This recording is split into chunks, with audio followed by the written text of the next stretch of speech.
600, 600, 600, 600, 600, 600.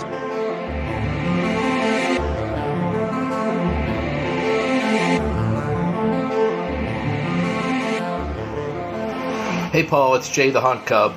Listen, I'm calling for two reasons. One is I wanted to wish you a happy 600th anniversary. Wow, that is some crazy stuff. You are positively middle-aged. I mean, your show is middle-aged. Well, maybe not. I don't know. Maybe you're just in your infancy. Anyway, that is a fantastic milestone.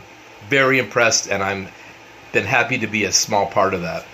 Listen, the other reason I'm calling is about my, my virtual reality dinosaur that Cromedy has created for me. I wanted to apologize for not being able to get over there and pick it up sooner. I might have saved you a lot of problems with the escape and all that, although clearly it turned out to not be an escape. But anyway, hearing all that was going on there around your birthday time, which sucked, it just made me realize that I haven't been in contact with him to come and pick it up. So, really sorry about that. I can't wait to play with my new dinosaur. Anyway, I will get over there as soon as I can. I will be in touch. And again, happy anniversary. Bye. Hello. 10, 9, 8, 7, 6, 5, 4, 3. Good luck, studio. Oh, it's that time again. Paul Chandler's going to start this whole thing he does. It's called the Shylock Podcast. Probably going to start any minute now. Anyway, I think you'll enjoy it. Okay, sit back and relax. Oh, it's the Shylock Podcast. All I wanted was a pie, and then I hatched out of an egg. Okay, bring the mic over. He's ready to record. It's the quiet ones you've got to watch, you know. Is it metaphorical? Is it deep? Is it deep? The better play. He said all that shy is right. 6. Blimey, Governor. It's the Shy Life Podcast. Excellent. 600. A big 600. Bonjour et bienvenue au podcast The Shy Life. Hello and welcome to another episode of the Shy Life Podcast with me, Paul the Shy Yeti. How are you doing? I'm alright. It's a very special episode. It's episode 600. 600! Can you believe it? Oh dear. I'm really looking forward to everything, really. Episode 600. It's going to be nice and peaceful. Paul, what's wrong? Well, we haven't got anything planned for episode 600. There's usually something major going on. I'm sure something will happen. Well, I'm not sure what. I'm sure there are things brewing up. I may have one or two things I can share. Well, I would like a nice, peaceful, episode 600, really, but it would be rather boring for the listeners. Well, let's see. Let's run the theme music. When we come back, I may have something I can tell you. Oh, all right. Listeners, run that theme music. Darling, it's the Shy Life Podcast. Yes, but it's a positive thing, Paul. The highlights, the Shy Life. You won't find a cast of characters like this everywhere. Hello, Paul. I'll go anywhere for a potato. Delicious. Hello, Captain. How are you? You quite like a big bang, don't you? Go Shy Yeti. Oh, I hope he hasn't found out my secret. I think he has. If you thought that was bad, just listen to this. Yeah, I'm strangely drawn to Yeti Uncle John's ankles as well. But has the Shy Life Podcast slowed down? I don't think so. It's all green and it's here. Yep. Has anyone seen my hot sausage? Oh, I can't wait. I can't wait for it to begin. It's the Shy Life Podcast. I like that, yeah. Marvellous. Marvellous, Paul. Deals. What are you up to, Deals? You're not speaking. Why is Dios not speaking? I don't know. Probably something to do with his agent. Perhaps he's put his costs up. You know, if you don't make a noise, Dios, I'll just use the fake cat. The fake cat noise. Oh, yes, Dios. That's a threat. If ever I heard one. Okay, Cromitty, so tell us. What's this news you've got? Oh, I don't know, Paul. Maybe I shouldn't tell. I feel like I'm being a tattletale. A tattletale? Yes. Well, anyway, you said you wanted to have a nice, quiet episode 600. I don't think I really do. I mean, not completely quiet. We haven't even got any guests or anything lined up. Oh, dear, oh, dear. Well, okay, I'll tell you, but please don't be too cross. All right. What's happened? Well, you know Yeti Uncle John and his fructophobia. Yes, well, he's getting over that. We don't have to worry about that suddenly getting worse, surely. No, Paul, but I may have stumbled over something at the end of last episode. You may have stumbled over something. What, connected to the fructophobia? Don't tell me he's had a bad reaction to a pineapple again or something. If one of those falls on his head, he really will be in for trouble. No, Paul. Oh dear. Let me just say, I stumbled upon him being very nice with the fruit. Talking with them. And, well, I don't think I was supposed to see it. And I spoke to him. And, well, Paul, he admitted that the fructophobia does not even exist. What do you mean? He's not scared of fruit. Yet Uncle John's not scared of fruit. But all of episode 599 was about how scared he was of fruit. Yes, Paul, that was all a ruse. He felt that he wasn't getting enough attention, that other things were happening and he was out of the spotlight. What? Yes, Paul, I'm afraid so.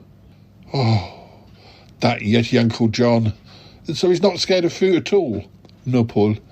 An apple did fall on his head, and, some fruits he is wary of, but that's just his natural,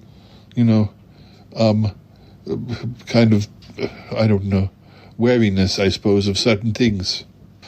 Oh, I can't believe he put us all through that. Not just me, but the listeners. We had to do all those tests. We could have used episode 599 for something completely different. Something interesting. We could have got a guest in or done something, and I can't believe it. Paul, please don't get too angry. I'm furious. Furious. Well, what are you doing? I'm calling him up. Oh, no, Paul, please, I told you. You must remain calm. I'm not calm at all. Oh, Yeti Uncle John. Hello, Yeti Uncle John, how can I help? Yeti Uncle John, it's me, Paul, I'm furious. Oh, dear. Oh, Cromitty, you didn't tell him. I did. I didn't expect him to get this cross. Oh, well, it's no good. There are other things going on, Paul. Maybe my fructophobia, the whole thing, it was a ruse. I've explained to Cromitty, I was feeling left out. Left out? You're in virtually every episode there is. Virtually all of the plot lines centre around you. How can you feel left out? What, for a couple of episodes or something? Well, that's all very well. But as I say, there are other things going on. What do you mean, other things going on? Well, I know it's episode 600 and everything, and that maybe you have other plans, but I've got quite a lot going on over here. Well, we haven't got that much going on. No, Yeti Uncle John, not much is going on at all.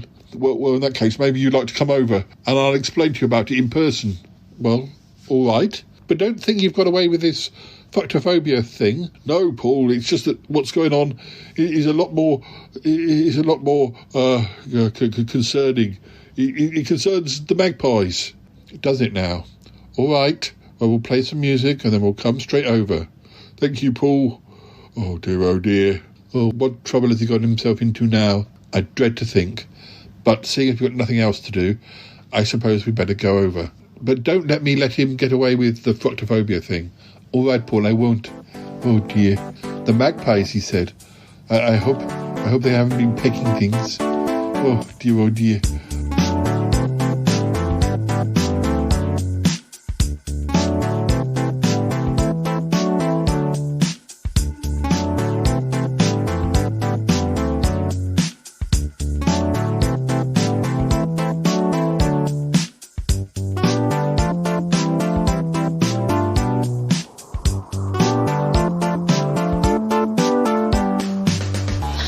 Yes, Uncle John. What is all this about? Oh, Paul. I'm so glad you could come straight over. It's been a trying for a couple of days, and I know you were busy with your own things, but oh dear, it wasn't helped by the whole matter of the local fair. The local fair. What does that have to do with any of this? Oh, I want a toffee apple. It triggered me fructophobia. I was most alarmed, and I think the people at the fair must have thought I'd lost my mind or something. Yeti Uncle John, you don't have to pretend. What do you mean? Yeti Uncle John, I know that you don't have fructophobia. What? Oh, Cromitty, you didn't. I did, I told him. Oh, I couldn't keep it a secret any longer. Oh, Paul, I feel dreadful. I feel dreadful about exaggerating my situation. Oh, do you now? So dreadful that you just did it again just then. Well, I didn't know you knew about it. Yeah, I did. I did know. Yes, well, I'm sure Paul is very cross with you. You spent a whole episode pretending to have fructophobia. We could have been dealing with other matters at that time. Yes, well, sorry.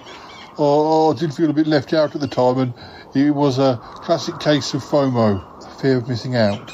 Yes, I know. Well, here we are with episode 600, and it's all about you again. Yes, I didn't know that was going to happen. Well, what has happened? Oh, it's the Magpies. What's been going on? Please don't tell me they've been forging more Grandmasters or something. Oh, it's not quite. I must admit they have been getting a bit too big for their boots recently. They've been getting too big for their boots. I didn't even know they wore boots. Oh, yes, they do. Yes, they do. You just have to look closely. They wear little magpie boots. I know that because I took them around the Magpie shoe shop. I went with them. Yes, well, Cromitty, he has a good eye for detail. Oh, thank you. Why didn't I even know this? Why didn't I even notice that the Magpies had boots? Well, right, go on. So they've got too big for their boots. Why? Well, Paul, it's a mixture of becoming best-selling artists and internationally admired artists. I didn't know they'd become internationally admired. I thought the only internationally admired artist we had on the show was August Evans. Yes, Uncle John, you're exaggerating again. Oh, they've sold a few. Yes, they have sold a few, but not as many as August Evans. All right. Well, that and it's all gone to their head, and also the whole business with scaring away the yoga vampires. That was months ago. It wasn't them who drove them away for good. That was Max Dupre. Yes, well, they do like to focus on small achievements and blow them out of proportion. Sounds familiar to me. I don't know what you mean, Paul. I think I do. Cromitty. Okay, so the Magpies have gotten a bit too big for their boots following their, slight success in a couple of areas. And now what? I don't know, I just find them quite difficult to deal with. I wondered if you'd speak to Albert the Dragon for me. Speak to Albert the Dragon. You want me to speak to Albert the Dragon? Why? Well, I thought that perhaps he's, many years looking after phoenixes. Perhaps magpies and phoenixes aren't quite so different. All right, well, maybe you're right. You think he might have some advice for you. You could just rung him up. You don't have to go via me. Oh, but I think it would come better coming from you, Paul. All right. So this doesn't sound that bad, Other than being a bit cocky or magpie-y, they haven't done anything that, is dreadful. No, but somebody else has. Who now? Oh, gee, this is getting very complicated. Yes, well, Paul, I want you to speak to Charlie Gurr. Charlie Gurr now? Why? Oh, well, he's got into his head releasing a new range of pies. He has. Okay. Yes. Well, there are a number of types of pies he is releasing, and it's causing a lot of trouble. What are the pies? He's a magpie.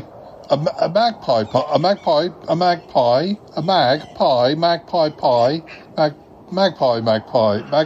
What? Yes, exactly. And he's also talking about launching the phoenix pie. We can't put phoenixes in pies. For that matter, we can't put your magpies in a pie. No. I know. I don't think there's any magpie or phoenix in these pies. He's just using it as a marketing thing. Do you remember when they made hedgehog crisps? I remember when we had hedgehog in a sandwich. That was quite recently. Yes. So Charlie is trying to release a pie, and he's pretending that it has things, but it doesn't have things in. Yes, Paul. The magpies are incensed, and the phoenixes will be incensed. I think you need to break that to Albert. You mean Albert doesn't know? I don't think he knows, no. So you need to talk to Albert and Charlie. All right. Well, that sounds like you're going to keep me busy for the next few days. Oh, I'm not finished yet. You've not finished yet? No, Paul. The police have been calling about the magpies. You didn't mention this. What? The police have been in contact? Yes, Paul. There have been a number of thefts in the area. And the police think that magpies are involved. And they want to speak to my magpies. But because my magpies are being all, full of themselves, they're not being that helpful. A number of thefts in the area? Yes, Paul. It isn't the magpies. We think we know who it is, but it's difficult to prove. So, who are involved in these, was it robberies? I know magpies like shiny things. Yes, well that's what's being used, as a distracting technique. Your magpies are being fingered, are you saying? Well, I wouldn't put it quite like that, Paul. Well, who are doing the robberies? Pelicans? Pelicans? There aren't any pelicans in this area. Well, there are some pelicans in St James's Park in London, but we're nowhere near that. All right, I'm sorry, I didn't mean to be flippant. So who is responsible? It's herons, Paul. It's a gang of unruly herons. A gang of unruly herons. Is it? Yes, but don't forget, for those who don't know, I don't know if they have herons in the States, but herons are a bit like storks. They have very long legs and a very long neck. Yes, exactly. A big long neck, just right for stretching through windows and stealing things. Why can't you tell the police this? Oh no, I thought that it probably needed your voice of authority. I need more proof if I'm going to stand up for your magpies. Oh, but they're like your family, Paul. Your magpies are like my family. Well, I'm your family and they're my family, so they must be your family. I guess so. They are podcast royalty, I suppose. Yes. I can get some proof. Cromitty and I will gather proof. All right. Cromitty, is that right? Yes, I've said to get to Uncle John. He and I will, we will mount a late night campaign and try and get photographs of the herons doing criminal activities. That way, when you speak to the police, you'll have some evidence to give them. All right. So until then, you want me to speak to Albert and Charlie? Yes, Paul. You speak to Albert about the training of the magpies, and also about Charlie Gurr. And then you speak to Charlie Gurr about naming these pies after, it's not right, is it? Well, it's not right to launch a range of pies with false ingredients, not to mention that phoenixes are, they're a protected species. Yes, I know magpies are not, but they shouldn't be put in a pie. No. 420 blackbirds, that's all very well, but magpies, no. Okay. I'll ring, I'll make some calls. You go and do your bit, though. I can't speak to the police until you've got me some more proof. Oh dear. Why does this all end up being my problem to sort out? Oh, Paul, it's episode 600. You've got to keep busy. I just want special guests and nice voice messages and a glass of champagne. Well, maybe there'll be time for that at the end. All right. Let's get on, shall we? Yes, Paul, yes. Well, thank you, Paul. And I'm really sorry that I exaggerated the serious nature of my fructophobia. I wouldn't say you exaggerated it. You actually lied, Yeti Uncle John. Oh, lied? I don't think lied is a very strong word. So you have fructophobia? Oh, well, in a way, I have mild fructophobia. An apple did fall on my head, and ever since I've been quite nervous around grapes. Why grapes? Why not apples? I don't know. Science works in a mysterious way. It most certainly does. All right, well, it's forgotten. It's forgiven. I guess, in the scheme of things, it's quite low-level mischief compared to some of the things you've done over the years. It is, yes. Quite low-level mischief. Oh, I'm sorry, it's attention-seeking. That's what it was. Attention-seeking. Attention-seeking, yes. All right. Okay, right, well, I better get off and make some phone calls, and then we can get on to more jovial pastimes for the rest of episode 600. Yes. Sorry, Paul. Oh, dear. Come on, Yeti Uncle John, we need to get some evidence. Oh, dear. Right, who am I going to call first? I guess I need to call Charlie for... Oh, now my phone's ringing. Martin? What's going on? Paul, I need to speak to you urgently. Oh, Martin, can it wait? I need to call Charlie Gurr about fake pies, and then I need to call Albert about fake pies and other things. Yeah, well, the thing is it's really, it's to do with Mum. Oh, dear. She's having a bad day. You could say that. Martin, you'll never believe what's been going on with Yeti Uncle John. This whole business with him having fructophobia. Turns out that was all a lie. Oh, right. Okay. If I could just get a word in edgeways. Let me call you back, Martin. I've got to call Charlie and Albert. Just sort this out, and you'll never guess what the Magpies have been accused of. Thieving. Thieving, of all things. We've got to prove that it's actually a band of errant herons. And, I've sent Cromitty and Yeti Uncle John off to take photos, to try and catch them in the act. I'm not contacting the police. I don't have any evidence. Oh, dear. It's supposed to be episode 600. It should be a nice day. And, it's just one thing after another. I can't believe it. Sorry, what was it you wanted again? Nothing. I'll call you back later. Right, thanks, Martin. Oh, dear. Goodbye, Paul. Goodbye, Martin. Right. Oh, dear. Oh, dear. How do I tell him? How do I tell him what's going on here? How do I tell him about Mum? Oh, goodness. This is very difficult to explain to anyone. But he was so agitated, I couldn't get a word in edgeways. Maybe Martin, where are you? Coming, Mother. Coming.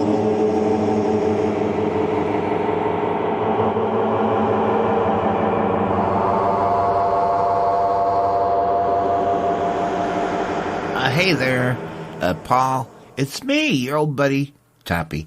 I just wanted to jump in here in the middle of your show to just say congrats on 600. 600 episodes. Ha! Boy, you made it seem easy. I'm telling you. Now you've reached 600 well before I did. Even though you start... Anyways, it's fine. I just wanted to come in here and say how glad I am that you've done so well. You're at 600.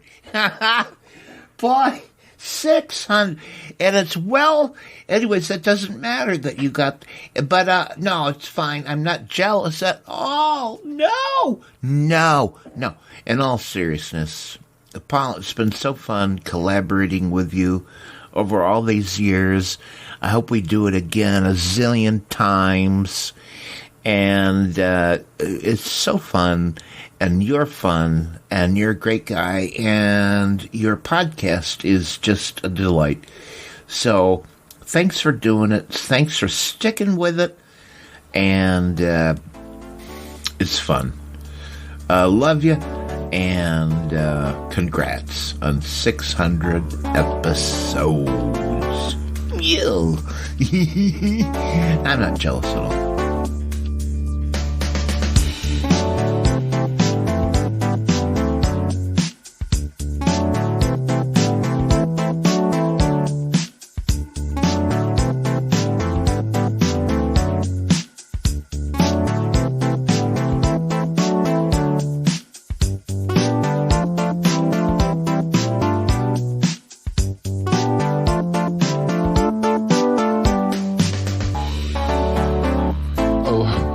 Hello, listeners. Sorry, I've just been rushing around.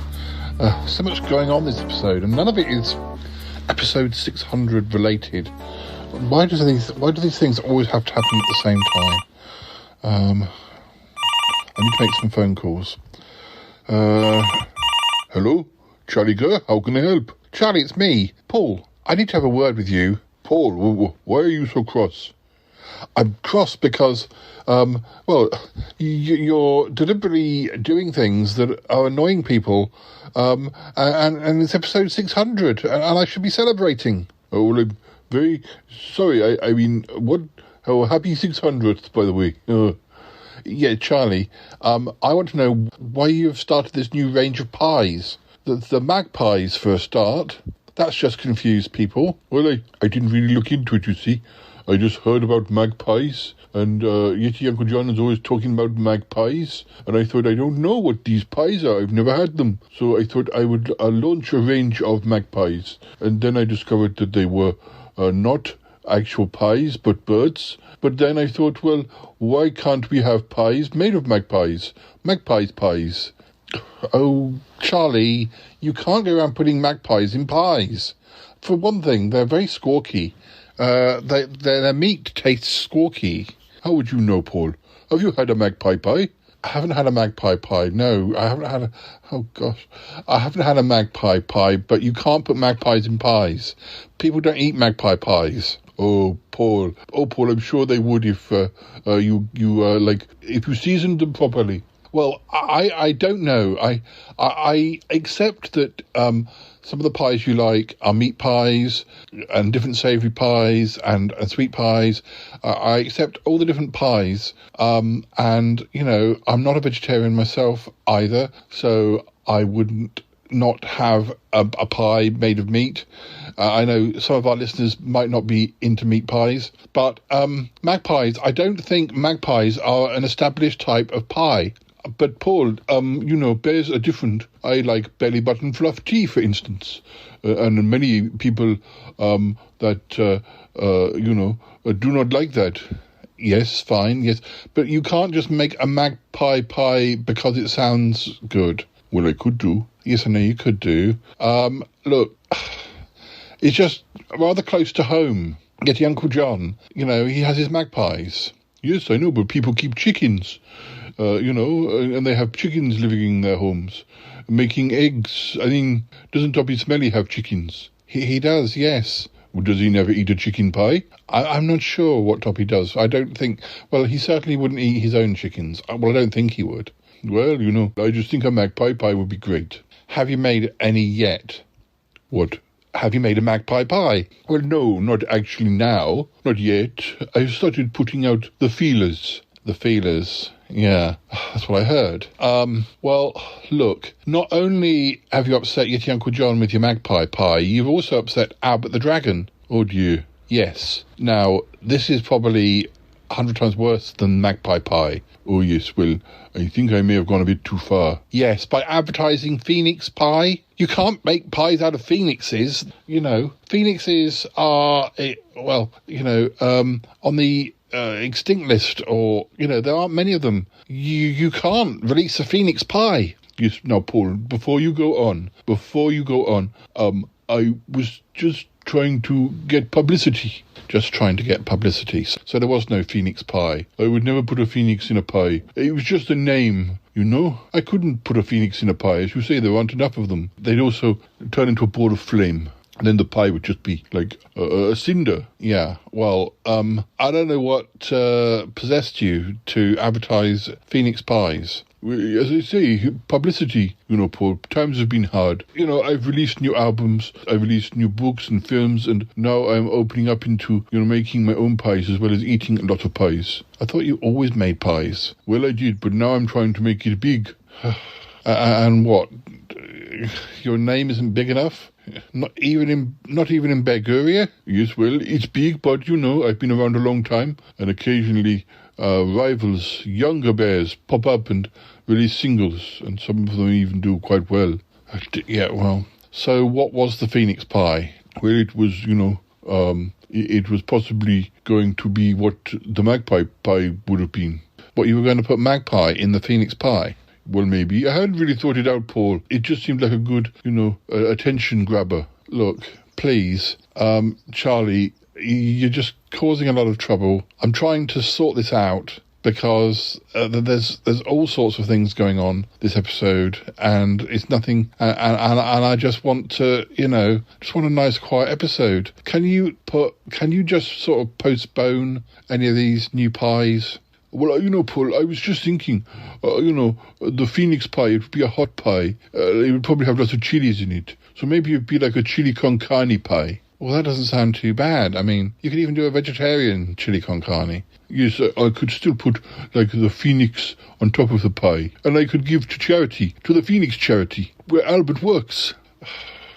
I'm not sure. Well, even inferring that you're eating a phoenix and then giving the money to charity, it all sounds pretty messed up, Charlie. Oh, I only want to do my best. I don't want to upset Albert.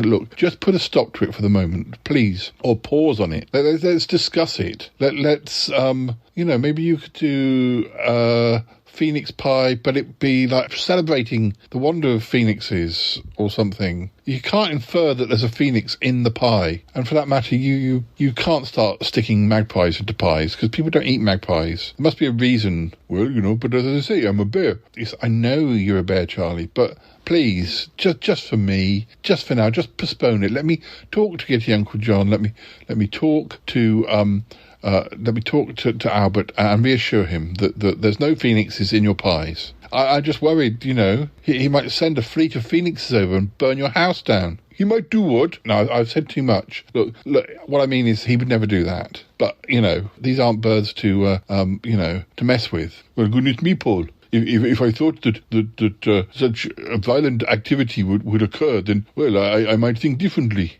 Charlie, sorry, I just spoke out of turn. There is no fleet of phoenixes that are going to burn your house down. All I'm saying is, when I'm talking about violence, you're the one who was talking about sticking them in a pie. Or at least, Paul, I didn't really mean it though, did I? I know, I'm sorry. Look, I don't want to start a war between you and some phoenixes, or magpies for that matter. Magpies are very pecky and squawky. Yes, Paul, you've said. Look, let me try and do some smoothing over of this matter. Huh? All right, Paul, I won't do anything more. I'm very sorry I've caused all this trouble. Good, I'm glad. Oh dear. Well, just have a nice day, and I'll speak to Albert first, and I'll explain things, and yeah, I've got another call coming through. I've got to go. All right, Paul, I'm sorry I've caused so much trouble. It's fine. Just stick to your stick to your basic pies for now. All right, I will. I'm sorry. Oh dear, that's Martin. Hello, Paul. It's me, Martin. I just wondered if, because things are going on here, and I'm not quite sure what's happening. Is it your mum again? It's my mum again. Yes. It's I really don't like to alarm you, but I think it's all coming to a head. What? With her being weird. I've said that she needs to have a rest or something. I mean, we know that her personality has changed, but it's not really something I can sort out. Look, I've got another phone call coming through. I need to speak to Albert. What? Paul. I just need... Oh. I'm sorry, Albert, is that you? Hello, Dad. Yes, it's me. I'm incensed. Look, I know you're incensed, but I've just been talking to Charlie. What has he said? That naughty bear. Yeah, look, he's just, I don't know. He's trying to start a pie business, and he's just looking for, headline-grabbing attention, interest from people, and he's promised that he won't be making a Phoenix pie. Well, I know he won't be. I mean, how would he ever lay hands on one? Exactly. How would he ever lay hands on one? There aren't enough phoenixes in the world to make pies. Please don't even talk about it. I know, it's a horrible idea. Look, he is also talking about making magpie pies, and that's got Yeti Uncle John cross. Well, I'm not surprised. Yeah, look, well, we've been talking about maybe doing a Phoenix celebratory pie. I don't know quite how. It's been suggested that, perhaps a hot pie, even a chili con carne pie, even a vegetarian chili con carne pie. But it would need to sort of also celebrate the Phoenixes. Yeah, I suppose so. And the money would go towards helping the Phoenix Sanctuary. Well, yes, I suppose so. Yeah, well, I've just told him to put a pause on it, told him that you be in touch, you sort out something, it would all be fine and nice and good. Oh dear. Paul, you sound befuddled. I'm a bit befuddled. I've got to talk to Yeti Uncle John now and reassure him that his magpies aren't going to be targeted and there aren't going to be any magpie pies. And yeah, it's episode 600, and I wasn't thinking that I was going to have to be picking through all these different things that are going on. Is there lots of things going on? Well, Martin keeps calling me. Something about Tallulah. Oh dear, is she not well again? I don't think she's been well for quite some time, but I don't know what he thinks I can do. He needs to speak to a doctor about it. I had hoped that Mr. Trowbridge would better help, but really I think it's beyond his area of expertise, and I think it's got beyond anything he might have been able to have done anyway. Oh dear, I feel very sorry for Martin. I said, so do I. But, yeah, look, I need to call Yeti Uncle John. Just calm down, Albert. Don't worry. There won't be any phoenixes in pies.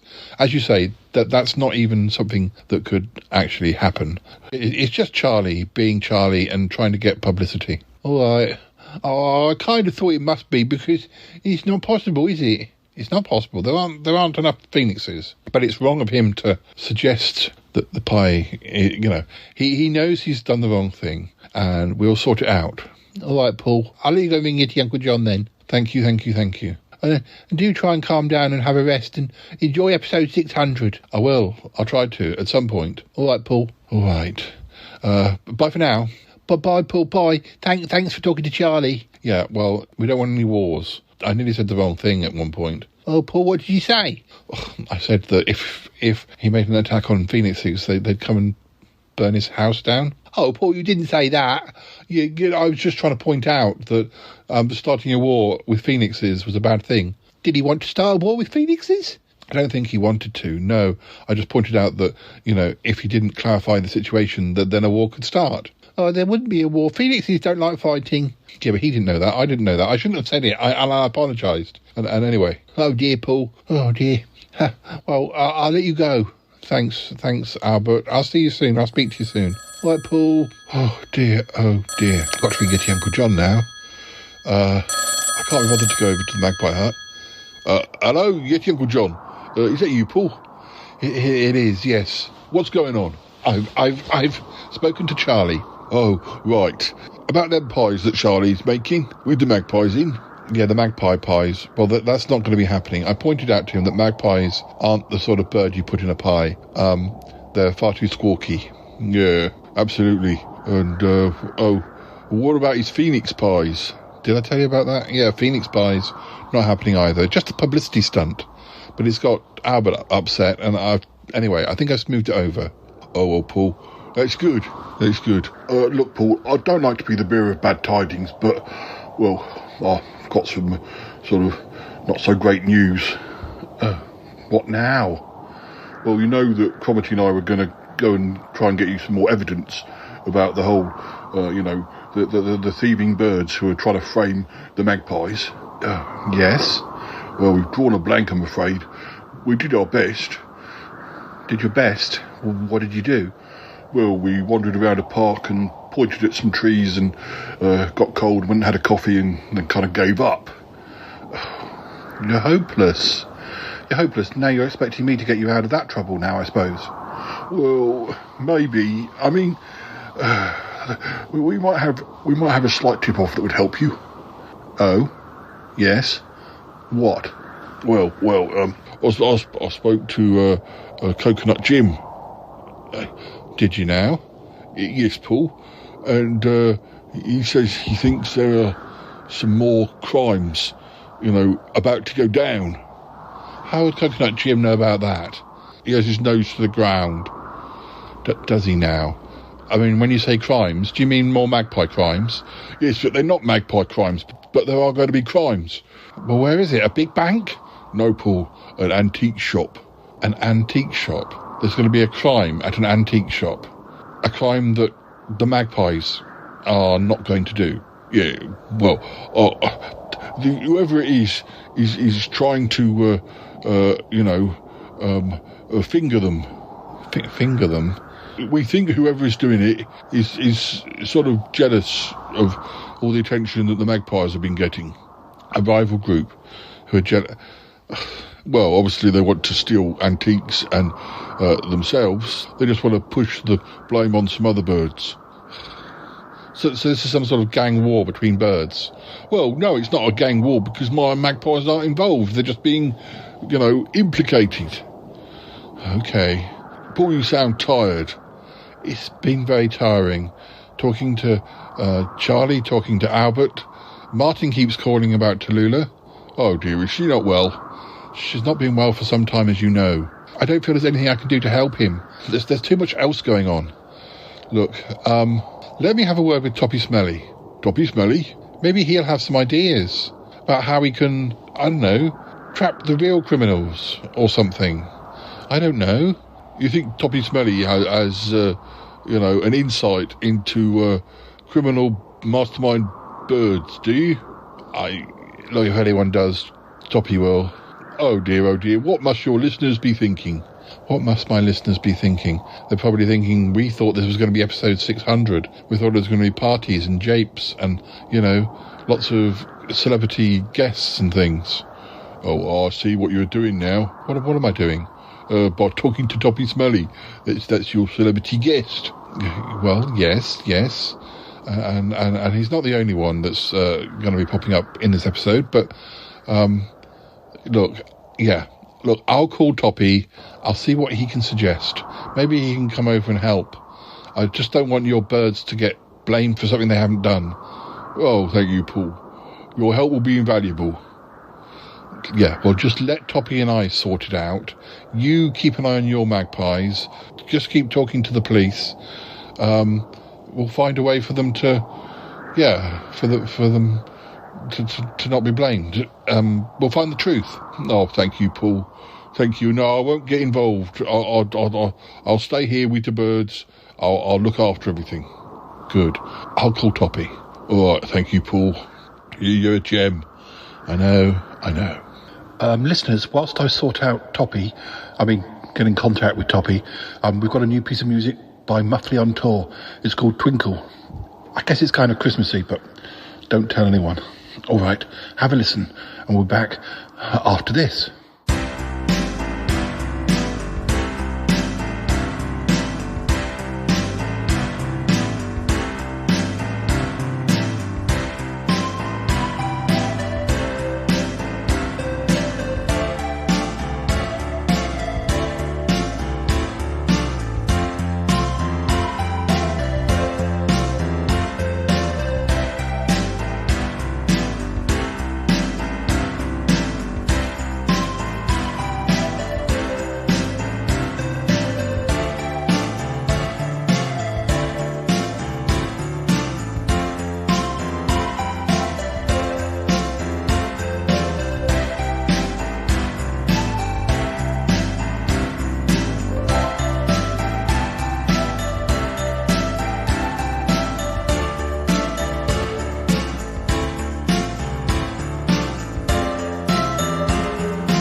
Toppy, it's me.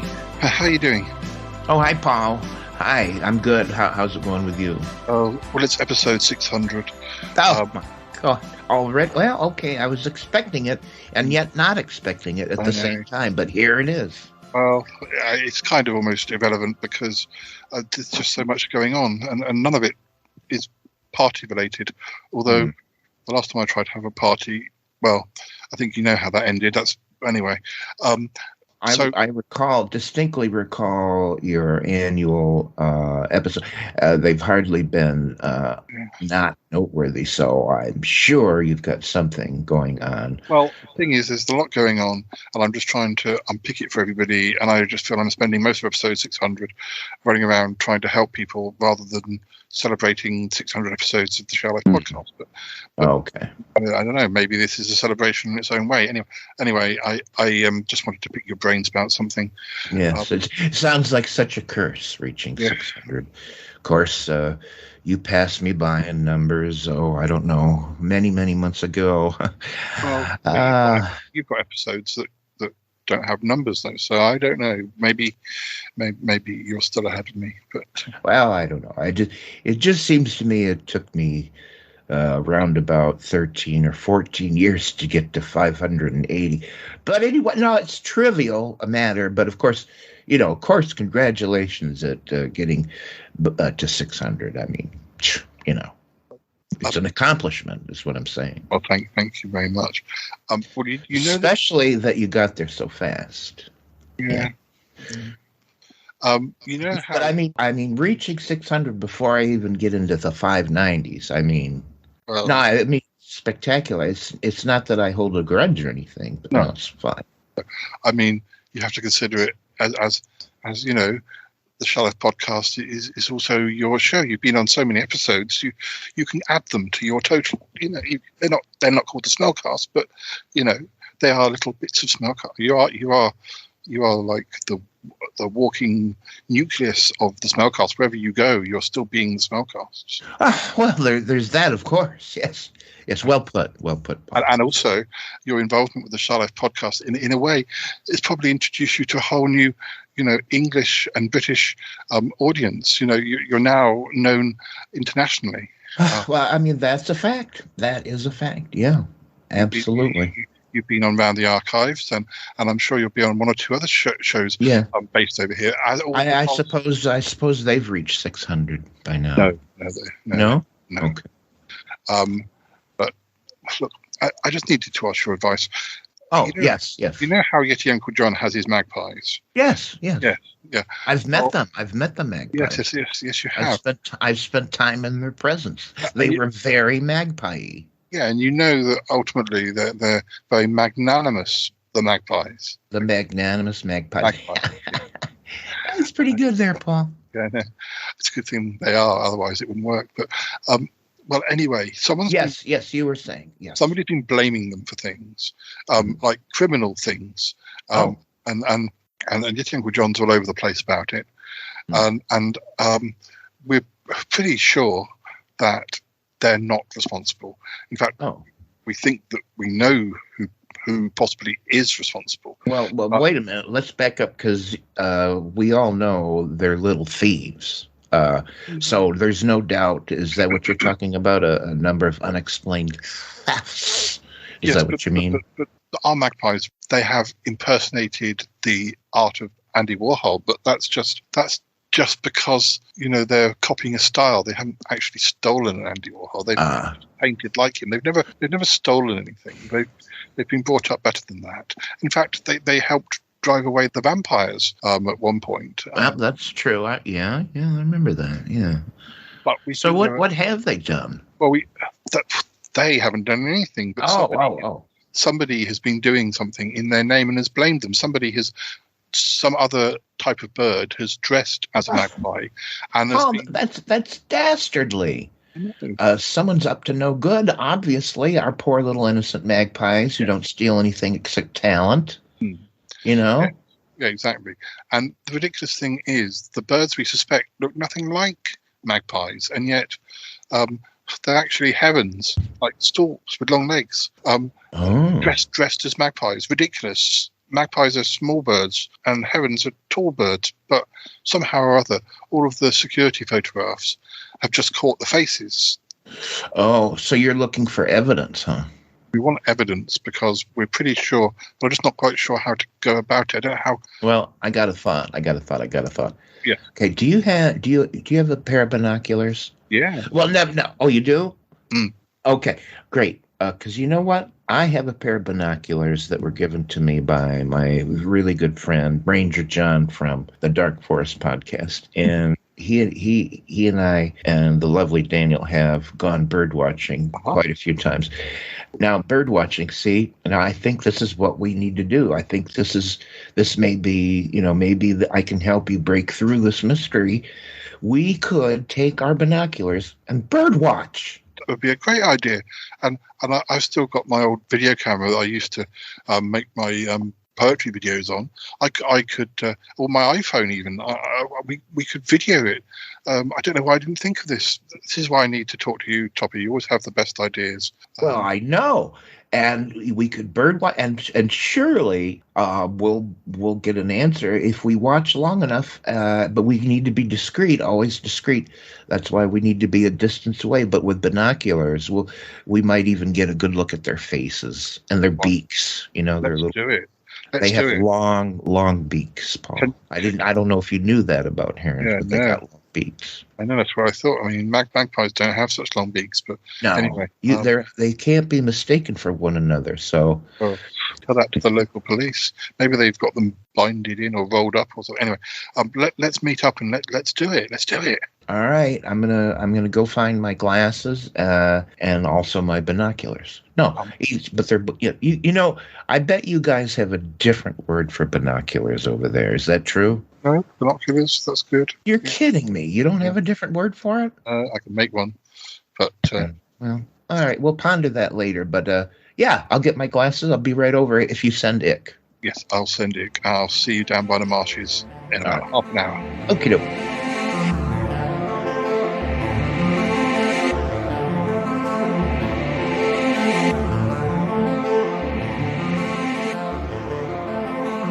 Wow, Toppy, you even brought like a bird watcher's hut with you.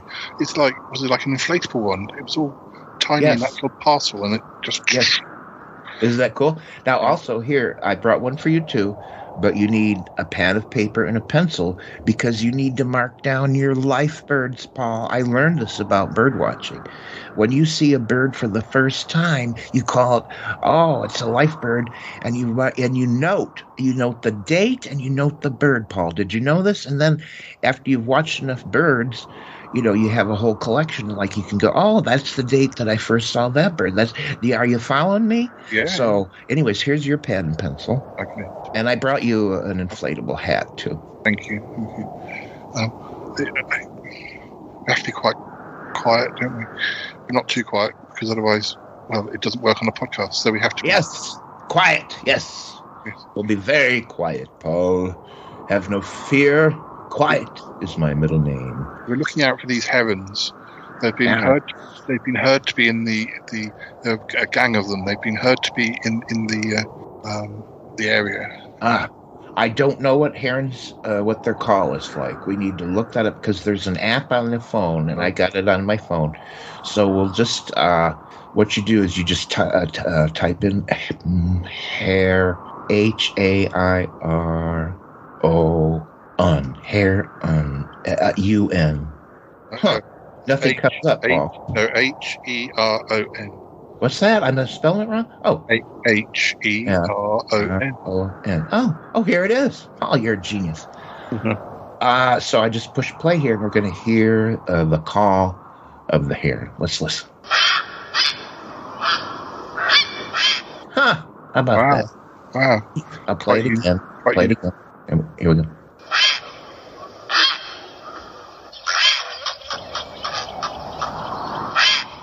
Huh. Quite unique. I had no idea. Quite unique. Yeah. There's some movement out there. Oh, what'd you see? Did you see something? Where? Point. Oh, no, I think it's just people. By the way, Paul, when you're bird watching, you got to point to where. So we got to train our binoculars on the same area, and that's how you communicate to me where you see a bird, and you point to it, and then I put the glasses up to my eyes, and we both look. We peer through the binoculars. On the edge of the marsh over there, you can see that little antique shop. It's all by itself at the end of a row of street. That's right. The sign says that. Yeah, but a little car has just driven up. I mean, that's where we thought we're not car watching. We're bird watching. No, I know, but we thought that the herons might attack that shop. The car's just pulled up, and some four tall men with long legs, wearing overalls, have just come out. Oh. Really? Okay, I see them. They're wearing hoodies. Yeah. And I'm still trying to figure out why we're watching this car with these guys in it. No, I mean, I was just expecting the heavens to turn up. That's what that's what your Uncle John. Wait, Paul. Look, I saw one of them in profile. What? I'm not sure. Tell me. That guy had a really long mouth. I mean, I'd almost say it was big. Oh my goodness! I think you're right.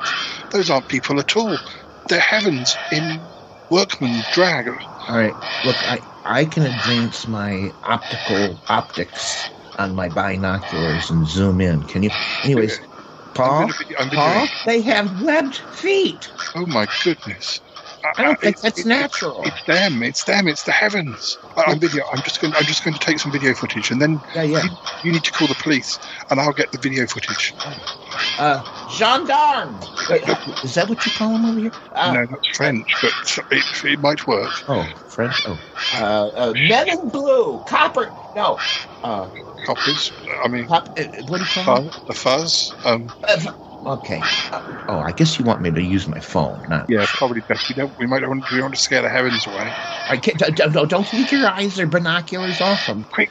They're breaking in. Quick! Get on the phone. Do you have 911 here, Paul? Is that what do we do? I have 911 and you...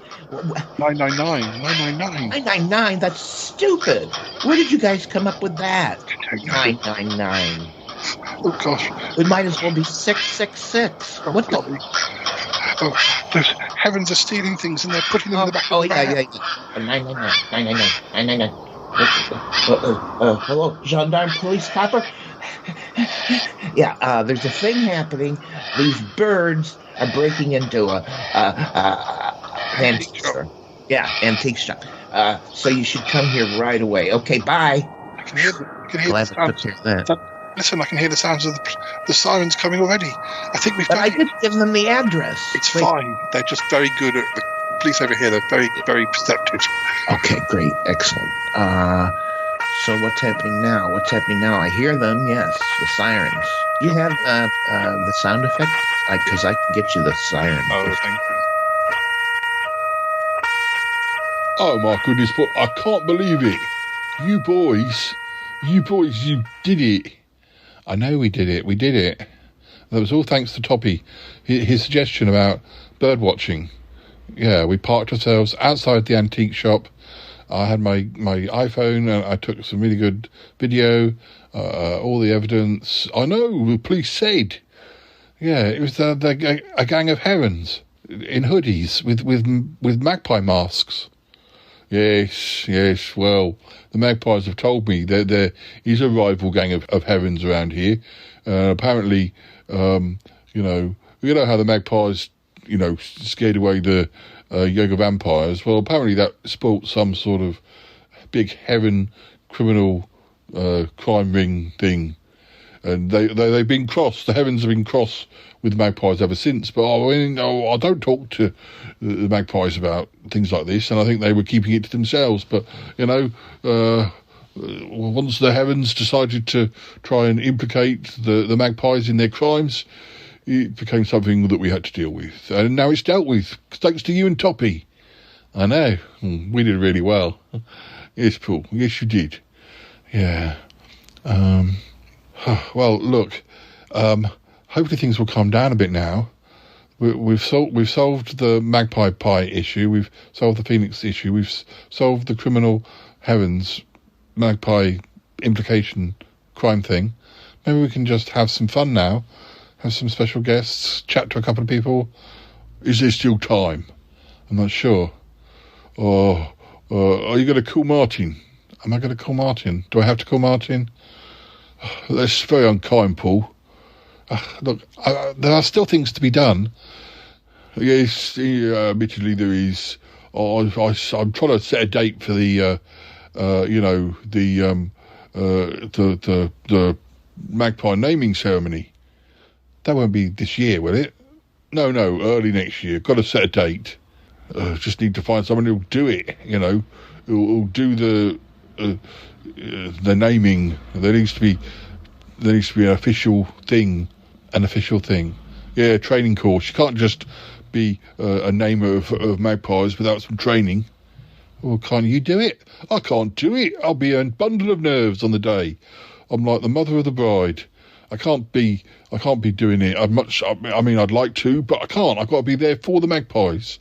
I can't be naming them and holding their wings, reassuring them and stuff. No, I guess not. No, and also, perhaps, yes, you need to enjoy the day as well. Well, anyway, I guess I need to talk to Toppy. Is he still here? He is actually, yes. He's just having a coffee in the other room. I ought to go and speak to him. Perhaps I will ring Martin. All right. Well, yeah, fine. I'll give you a call. I just need to make sure that Toppy's okay. I suppose I need to speak to Ick about taking him back. How are things with you and Ick? Well, we've not spoken a lot. Yes, well, you need to do something about that, Ick. I know his contract runs out soon. Yes, you need to sort that out. You can't let it go on. I know. I need to. You're just taking advantage of him. Get him to pick up Toppy left, right, and centre. I know. I'll try and speak to Ick. Yes, do it. Speak to Ick. Make him feel like he's part of the family again. Oh, gosh. Dear. And Martin. I need to speak to Martin, I guess. Yes. Do it now. All right. I'll go and speak to Toppy.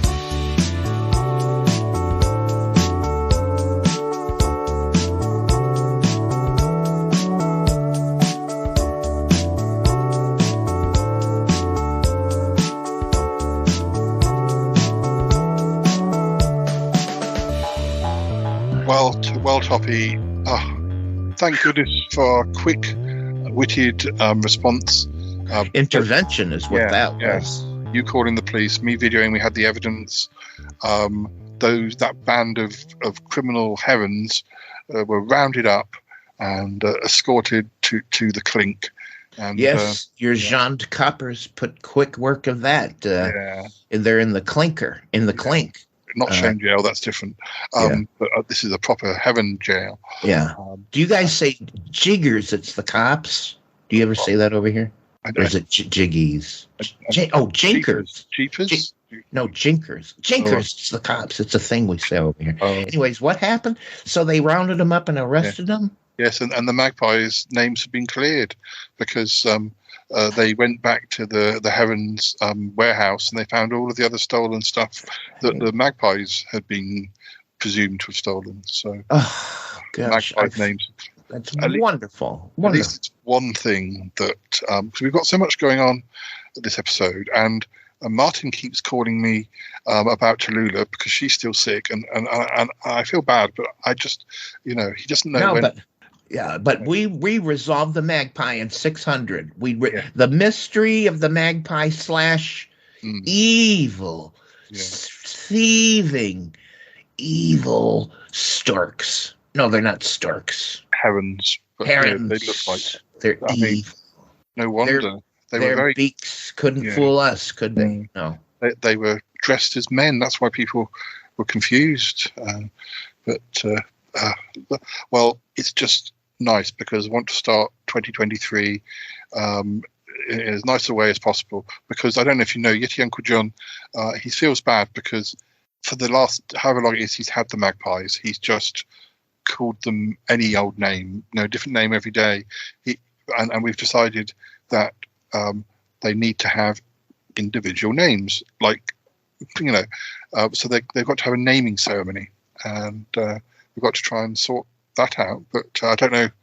It's one of those things where I think anyone can learn to be an official namer, but it's just a matter of finding somebody. But I don't know. I don't know anyone who wants to do the job. So. Well, I might be able to help. Really? Yeah. Oh well, that's great. I'd be happy to name them. Oh, marvelous. Well, I think there is a little bit of training, but not a lot. And I'll speak to Yeti Uncle John. I know, he loves Fiona. Fiona, that's a good name for a magpie. Yeah. But there is an official ceremony, and if you do the training, Yeti Uncle John will be behind it. I know, because he loves you. And I think we'll be doing it early in the new year. So. Shucks, this is wonderful. I always like to help out my good buddy, Yeti Uncle John. He's a swell guy, really. Well, I'll talk to him. We'll get it sorted out. I'm going to have to get back to episode 600 because my phone keeps ringing. Oh yes, you have all those other messes to fix, but it's just too bad that I'm too busy to be involved in settling all your other hash. No, that's because fine. I could probably help you with all those other loose ends and wrap them up in a pretty bow before 600 ends. But Ick's gotta get me back home. Yeah, that's fine. We'll get that sorted. And Mervyn the magpie. That would be great. When you speak to Ick, can you kind of big up how great it is knowing me? Because we're not getting on too well at the moment. I don't know if you know, but Ick, his contract is up for renewal early in 2023, and he said unless he gets more starring parts on the podcast, then he won't renew, and we don't want to lose Ick. He's the only thing that some people know about this show. So as soon as episode 600 is over, I'm going to focus more on him, trying to make sure he stays. But just if you can sort of, big us up a bit if you can. All right, put in a good word for you. Thank you. I do my best to stay out of contract disputes. I know. Hate it when it comes around on my own podcast. That effing says. Anyway, no, I'll put in a good word, but I'm not going to say too much. But I'll say something nice about you. Thank you. Okay, I'll let you go. I'll speak to you soon. Yes, if I don't see you before, Happy New Year. Happy New Year. You'll probably be to 700. Like New Year, you probably have by then your 700th show. Not quite. Maybe. No? Okay. No, not quite. See you soon. Okay. All right, bye. Ick, I'm ready to go home. There you are. God, you're slimy.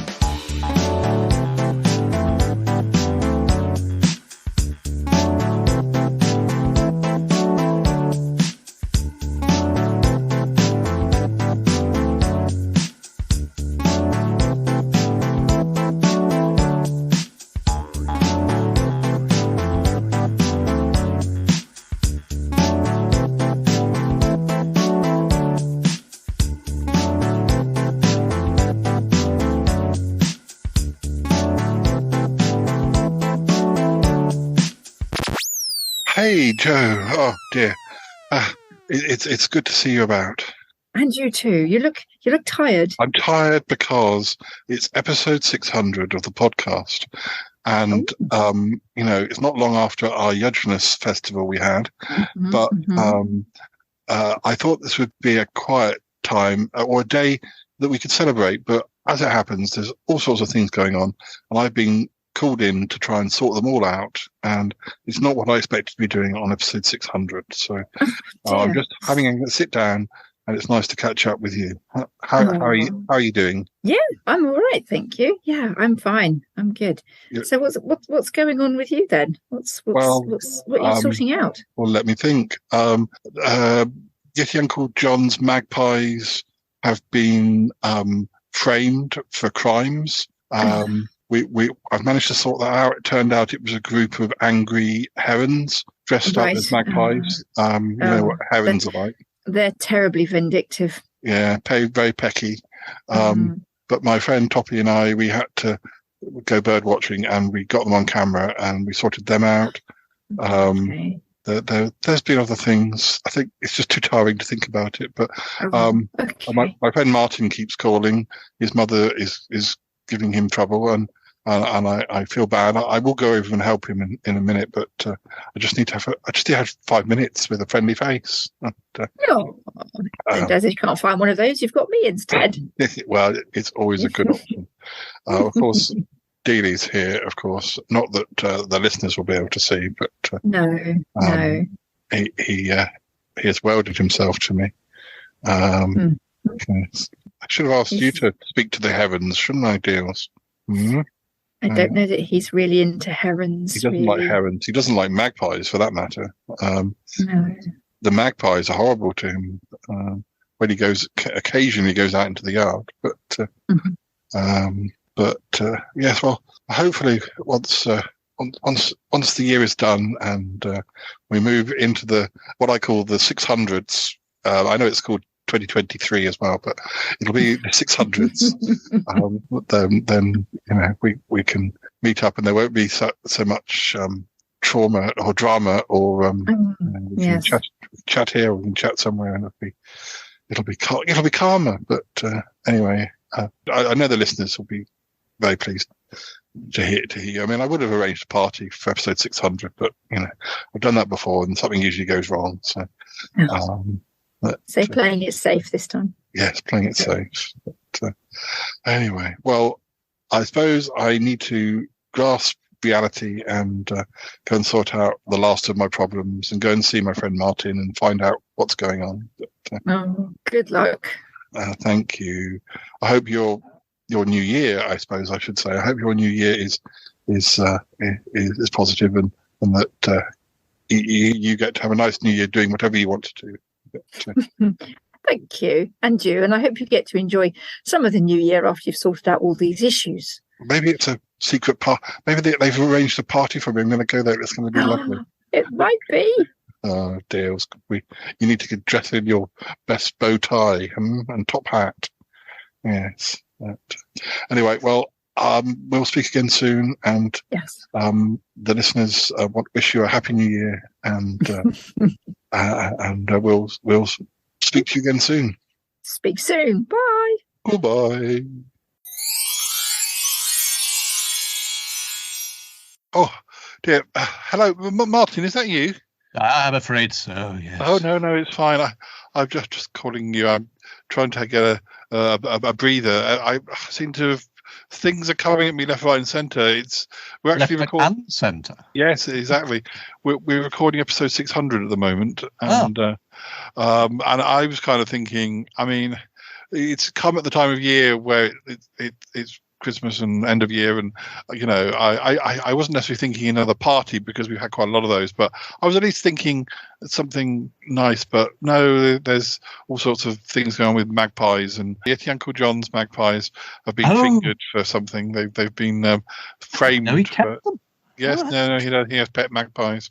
Are they like homing magpies? They're kind of homing magpies, yeah. But they also they're quite artistic. He got into trouble earlier in the year because they were forging. Well, I don't want to say forging, but they were inspired by Andy Warhol, and there were some fake Warhols turning up in, and it turned out that was his magpies. But you have to be very careful because it could have got him into trouble. But how many does he have? I think there are about 24. I'm never quite sure. There was. It's not this: 1 for sorrow, 2 for joy, 3 for a girl, 4 for a boy, 5 for silver, 6 for gold, 7 for a secret never to be told, 8 to wish, 9 to kiss, 10 is a bird you should not miss. It's not that. No, but it's come to our attention that he's never really named them, and he's decided, no, we're going to have a magpie naming ceremony next year. But smash a bottle of champagne on the beak. Yes, something like that. And Toppy's going to officiate the ceremony. So officiate?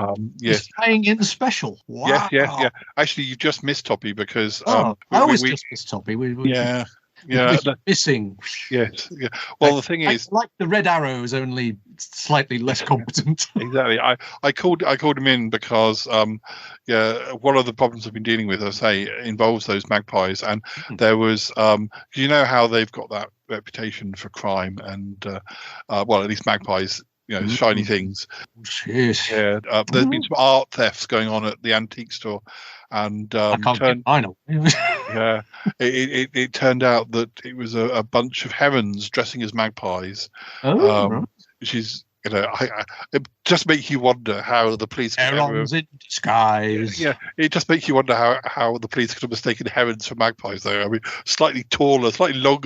It must be the most. How far away they were. Yeah, but anyway, just before I called, I got Toppy over because he's always good for ideas, and he had us. We did one of those things where we dressed as bird watchers, and we waited outside the antique shop, and we caught them at it. So I've been clearing. I've cleared the name of Yeti Uncle John's magpies, but now there's stuff going on with Sniffy Martin and his mum Tallulah, and I've got to go over there, and there's lots going on, and it's just not the quiet episode I was hoping for. But it never stops, does it? Never stops. But it did seem like a good time to call you and say, you do know. I mean, one way to sort of stop the ones with 2 zeros on the end arriving at Christmas time is to just do more. So you've got your 700 out by, I don't know, May. Yeah. Although that might kill you, I think that might. Yeah, I mean, I did do more episodes in 2022 than I did in 2021, but even for me to get to do 100 in 6 months, that would be. It's a challenge. It's a challenge. Well, I broke the 100 mark this year, so what's my next goal for 2023? I don't know. 200, 300. No, you see, if you do 200, you'll end up with the same problem with the double zeros. So you need to mathematically. Here we go. Mathematically, you need to do a slight increase for the next 3 or 4 months. And then so your 100 lands, say, September time, and then slow down again and just do 100 a year from September to September. That's the way to do it. You make us all look like we're slackers. You do know that, don't you? I don't think I could do any more than I do. It's even not working. I've only done 10 more episodes in a year. So it just showed how much time I used to spend when I was working. But it's definitely an impressive count. But you're prolific, young man. Prolific. I know. I always have been. But keeps on just churning about, and the quality. There's no drop in quality, nothing like that. It's all get sick. We've got 6 of them in the back of the van. Here's some more. Well, look, I'm going to have to go and sort out this last bit of drama before we finish episode 600. But my heart bleeds, mate. My heart bleeds for you. At least it's given me a chance to have a cup of tea and disappear for 5 minutes. But anyway, well, God knows what's happened with your kettle. Oh well. Thank you for all the appearances you've done on the Charlotte podcast in 2022. Pleasure.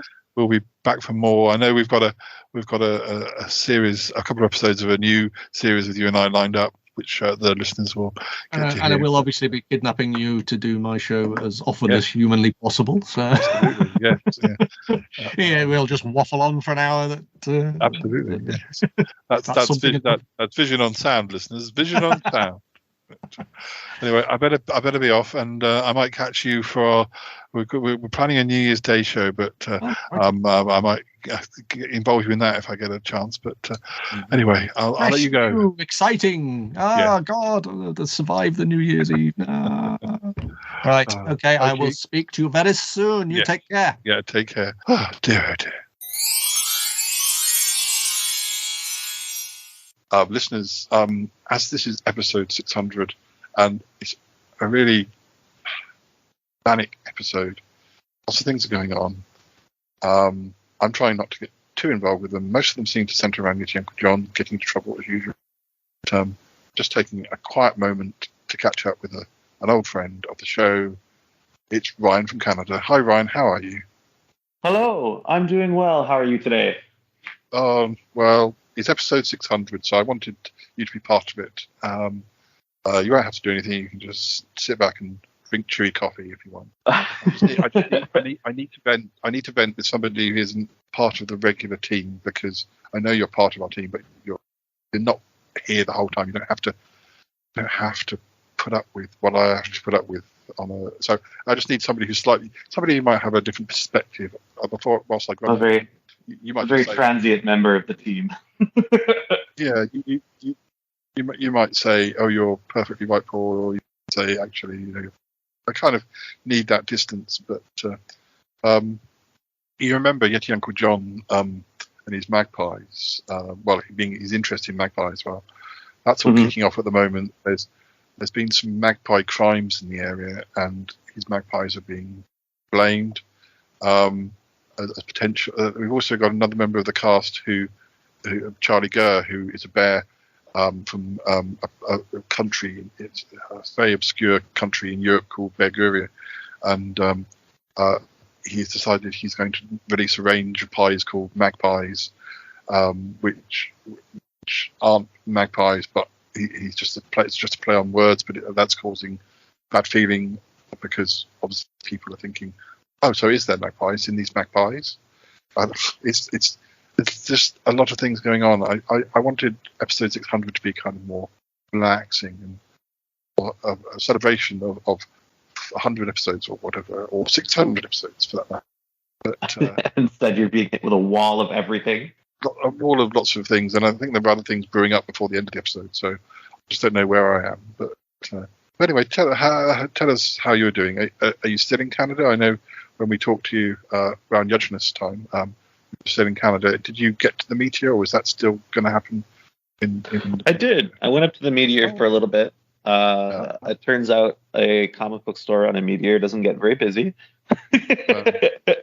So I hung out there for a little bit, and now I'm back in Canada. Ah, cool. Maybe you should just have a break for a while before you go back up, if you are thinking of going back up. But relax and stay home with Cerberus for a bit. I think he would like that. Yeah. I think sometimes you just need to do that, really. It's with travelling about, it can be quite tiring. But yeah, anyway, it's always good to catch up. And I was thinking that perhaps if you've got some spare time in 2023, we might get Ike to pick you up and bring you over. I don't know if you've had the proper tour of. I don't think you've ever been in my actual flat, have you?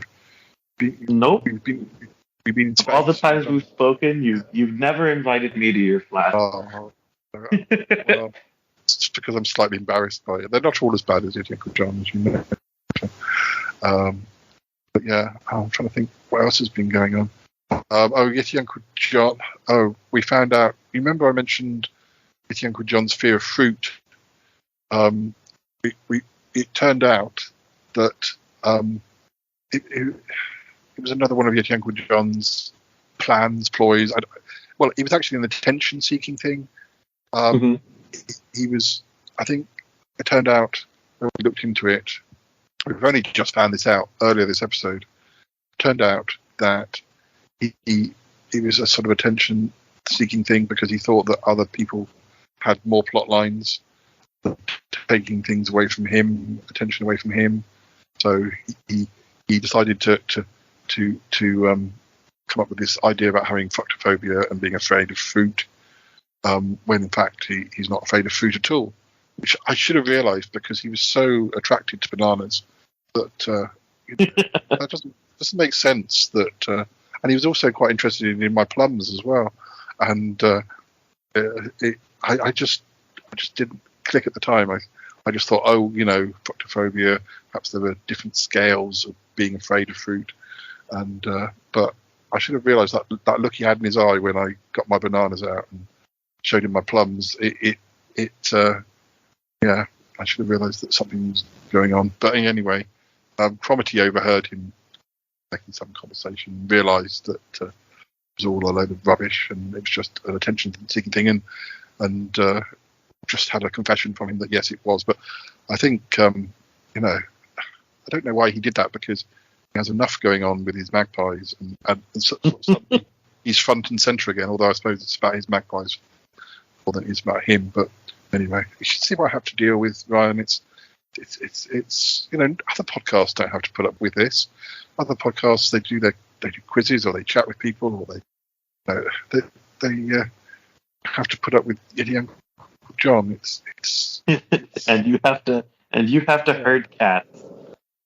Yeah, I mean, if you have a fancy coming over here, we've done house swaps before. If you ever want to come over here and take over the show and live with your Uncle John, I'm quite happy to come over and look after Cerberus for a bit. I mean, anything for a break.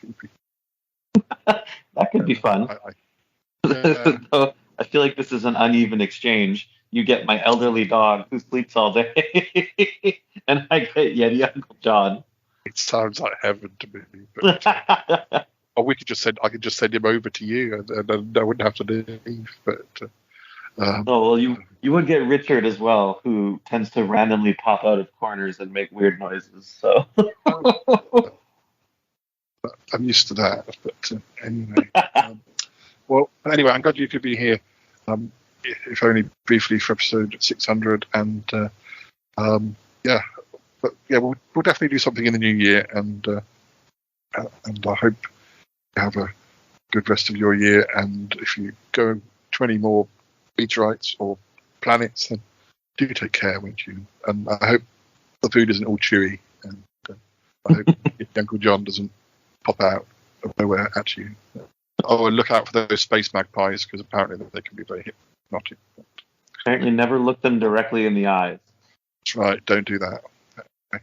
Well, I'll catch up again soon, and I think talking to you has definitely made me realise that there's nothing I can do about this awful situation. I just have to deal with it, and Uncle John he's just yet Uncle John, and he has to be taken in hand, as it were. Okay. Right, well, speak to you again soon. You take care. Yeah, you too. Enjoy the rest of your 600th episode.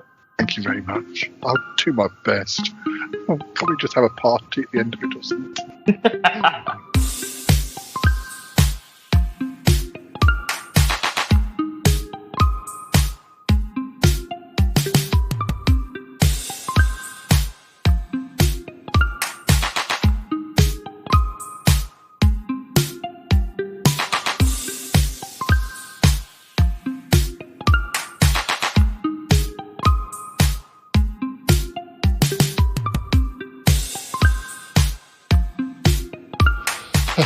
There we go, listeners.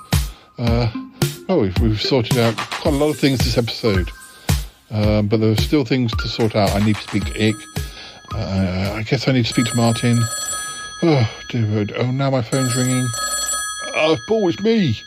Oh, you again? Oh, charming. No, but what do you want? No more crimes, I hope. No. I heard from the police the Magpies have been cleared. The criminal herons are in jail. Great. I just heard from Toppy. Oh, yes, I was talking to Toppy. He's volunteered to be the official naming ceremony person. He has. He's going to do the training and everything. I know, it's marvellous, isn't it? It's more than marvellous. It's fantastic. It is fantastic. Toppy will make a wonderful namer of magpies. Yeah. Oh, I didn't. I just wanted to thank you. Did you encourage him? Well, I was just talking about it, and he volunteered. You know how much he loves you. Oh no, the Topster, he's great. I know he's great. Well, I'm glad that's all sorted out. And Toppy's obviously very excited about the whole matter. If he's already been in contact, he has. Oh dear. So have you sorted everything out with Ick and Martin? I haven't had a chance. I've just been sorting out Toppy for you. Oh, yes, I forgot. Thank you. Anyway, right. Well, do it. Sort out Martin and Ick. I will. My phone's ringing. It's Martin. I better go. All right, Paul. All right. Thanks again. No, fine. No, you and Toppy, I'm very grateful to you. It's fine. It's fine. That's what I'm here for. All right, I'll let you go. Thank you. Martin. Paul, look, this is really serious now. I need you to come. I need you to come over. I'm scared. I've locked myself in the bathroom. I'm hiding in the bathroom. I don't know. I don't know what's going on. Well, I do. I don't. No, I don't. But she's really cross with me. I've never seen her like this. Martin.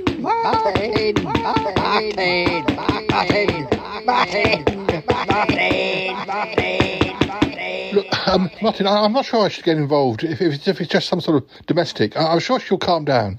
No, Paul, it's more than that. Look, Martin, I'll be over there soon, but I'm in the middle of something. It's episode 600. I've got guests. I mean... All right, Paul, no, I'll be fine. I'll just stay put. Just stay put. I'm sure she'll calm down. What did you do? Burn the toast? Yeah, yes, Dealey, I know. Yes, look, Dealey needs me, Martin. But Martin, he's gone. Calls me up, shouting about whatever. I'm sorry, Deals. Look, Deals, I have to go over and see Ick now. I need to, I don't know, say something. Be nice to him or something. Oh, listeners, what do I do? What do I do that won't be, quite obvious that I'm just trying to toady up to him? I guess. Look, there'll be something else coming up now, whether it be music or something else. Deals, don't. Deals is trying to stop me recording now. Deals, please stop trying to butt the recording device with your nose. No, it's not for you to do that. No. So yes, listeners, there'll be something else. When we come back, I'll be at Ick's place. Oh, dear.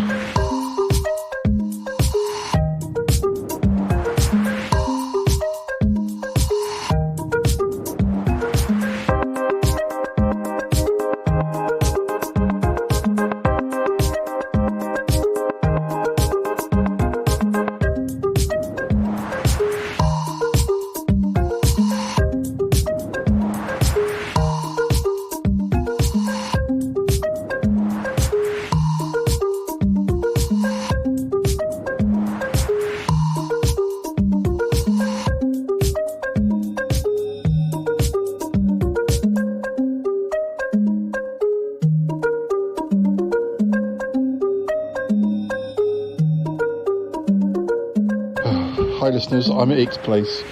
I guess I better ring the doorbell. Yes, his UFO does have a doorbell. I'm coming. Oh dear. Who is that? Oh, how are you? I'm fine. I just had something for you. Something for me? Yes. A big bouquet of flowers. It's for you, as a thank you. As a what? A thank you. Oh, I'm sorry, you've probably been busy. You may not have noticed, but it's episode 600. Oh, episode 600. No, I'd kind of forgotten. Oh, well, yes, it is. It's episode 600. And I just wanted to thank you for all the ferrying around you've done recently. Picking up Toppy Smelly and, doing all those sorts of things. I mean, we couldn't do it without you. You are marvellous. I'm marvellous. So what am I supposed to do with these flowers? Eat them?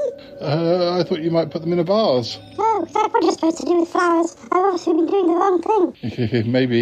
Maybe yes, possibly. Well, I just wanted to say thank you anyway. In fact, we all wanted to say thank you from the listeners and also from, the rest of us. We couldn't do it without you. Really? Well, of course you may have to. Oh, well, I do hope you'll reconsider, leaving. I mean, I hope when it comes to that point, you'll renegotiate your contract. I mean, I'm sure you'll be able to demand all sorts of extra perks. Maybe it's just not worth it anymore. Perhaps, but I mean, I'd love to make it worth your while. Really? Well, I suppose now you're here. You better come in. Oh, thank you. Come in for a cup of tea? Is that what they say? A cup of tea, a cup of coffee, a glass of water. It's just be nice to have a sit down before I head back. So what's going on this episode? Episode 600. Quite a lot's been going on. It's not really what I was planning. What were you planning? Well, I was planning to do a big surprise for some of my more underappreciated co-hosts. Oh, come on, Paul. Don't give me that. All right, well, might have done. I never really had a chance to think about it. Episode 600 started, and it's been one thing after another. Like what? Well, it's been Magpies, Magpie Pies, Phoenix Pies, Charlie getting Uncle John upset, Albert the Dragon upset. It's just been one thing after another, as I say. But nothing involving me. Well, I was busy having to help apprehend some criminals. So, I'm here now. Happy episode 600. Oh, gosh. Nothing ever improves on the show, does it? Hello, Paul. Oh, Cromitty, I didn't know you were here. I wondered where you were. Well, I just popped over to see Eek. Keeping your head down. There's a lot going on, and you're best out of it. Oh, well, that's so I heard. Yes. Gosh, you seem like you're doing well. Don't encourage him, Cromitty. He's just look what he bought me. Flowers. He thinks I'll be charmed with flowers.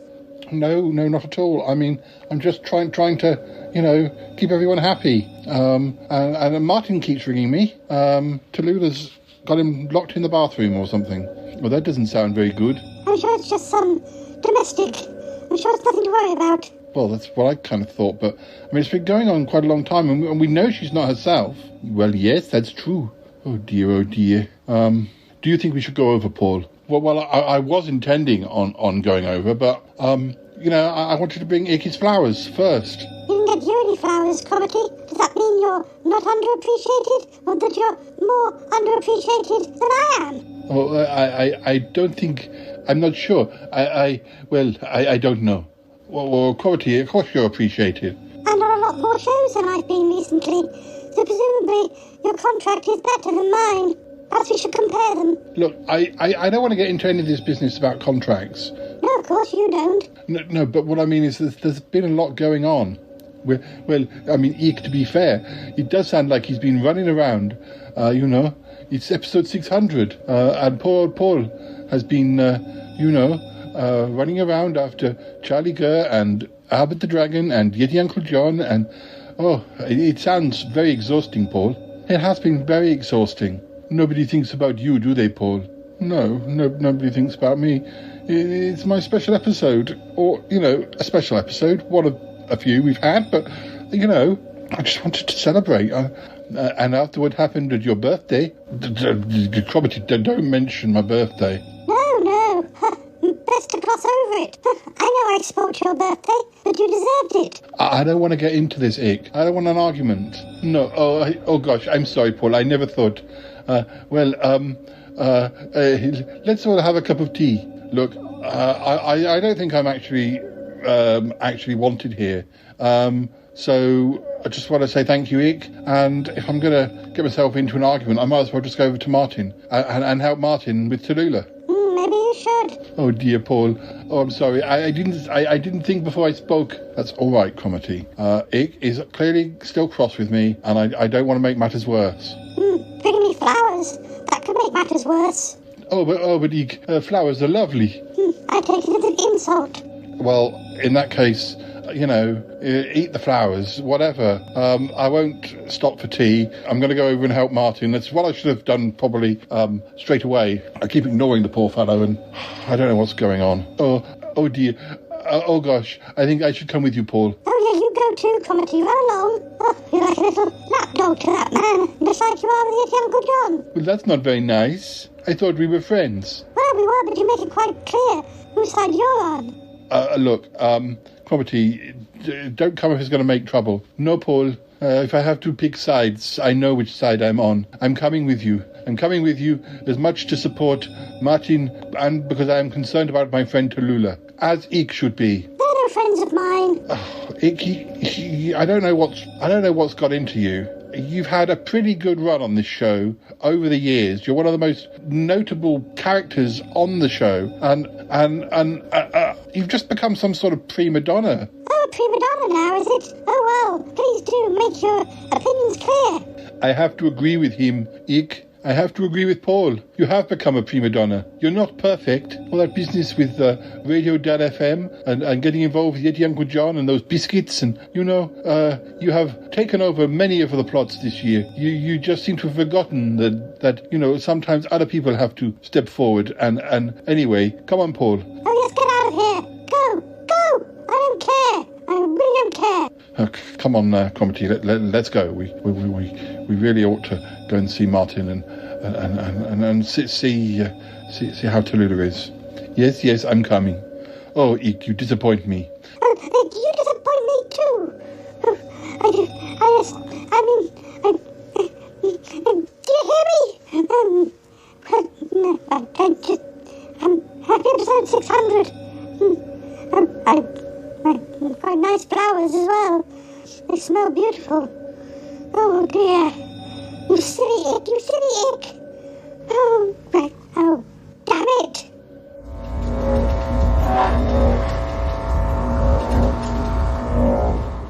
Oh, Cromitty, I feel emotionally drained. I'm not surprised, Paul. I'm not surprised. Oh dear, I don't know what's got into him. Well, I don't know either. Look, we better get over to Martin's. Listeners, there's probably messages or something, I don't know. Something coming up now which you can listen to whilst we're travelling. I think we've been distracted the whole episode, and really we needed to be helping Martin. This business with Tallulah, it's really got out of hand, and it sounds awful. He needs our help. Kind of friend of mine, I just kept passing him over and telling him I was too busy. Well, you have been busy, to be fair. But, yes, come on, let's go. Is your tea Uncle John around? Can we get a taxi? I'm sure we can get a taxi one way or another. Come on, let's do it. We'll be back soon, listeners. Oh, gosh. Oh, dear.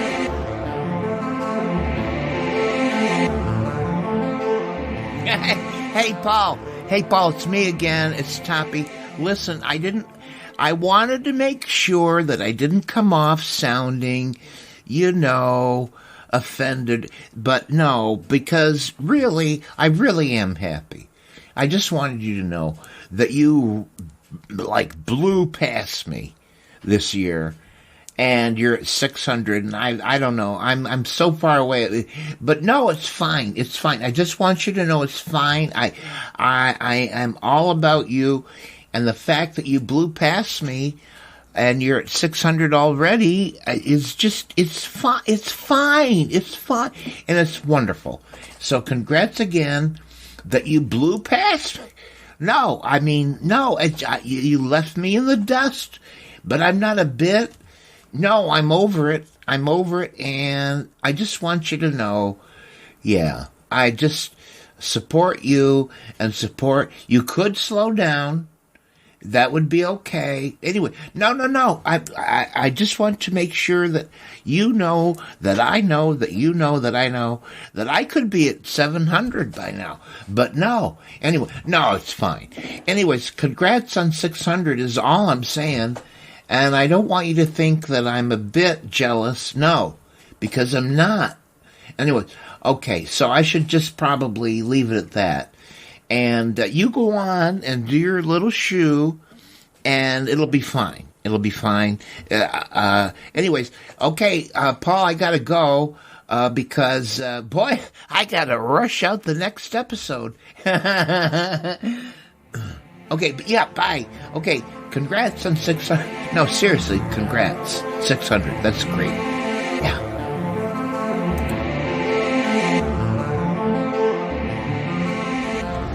Dear, oh dear, Paul. I do think that Ike has gone too far. I don't like to say it, but I do think that he has, he's a little bit out of hand. Well, I know, but he's cross. But Paul, I don't even agree with him. He's been centre stage on this show quite a bit this year. Some of it not that flattering, with that whole business with Radio Dull FM. No, not his finest moment, and not yet Uncle John's finest moment. No, not at all, Paul. I think all this business with his contract and, the way he spoiled your birthday. I know we should have remembered his birthday, but, to a certain extent, he should have reminded us. Yes, and it's only his birthday because we said it was his birthday. That was a mistake. We should have chosen another day of the year. He's too old to be celebrating birthdays. Only you celebrate them. We don't celebrate them.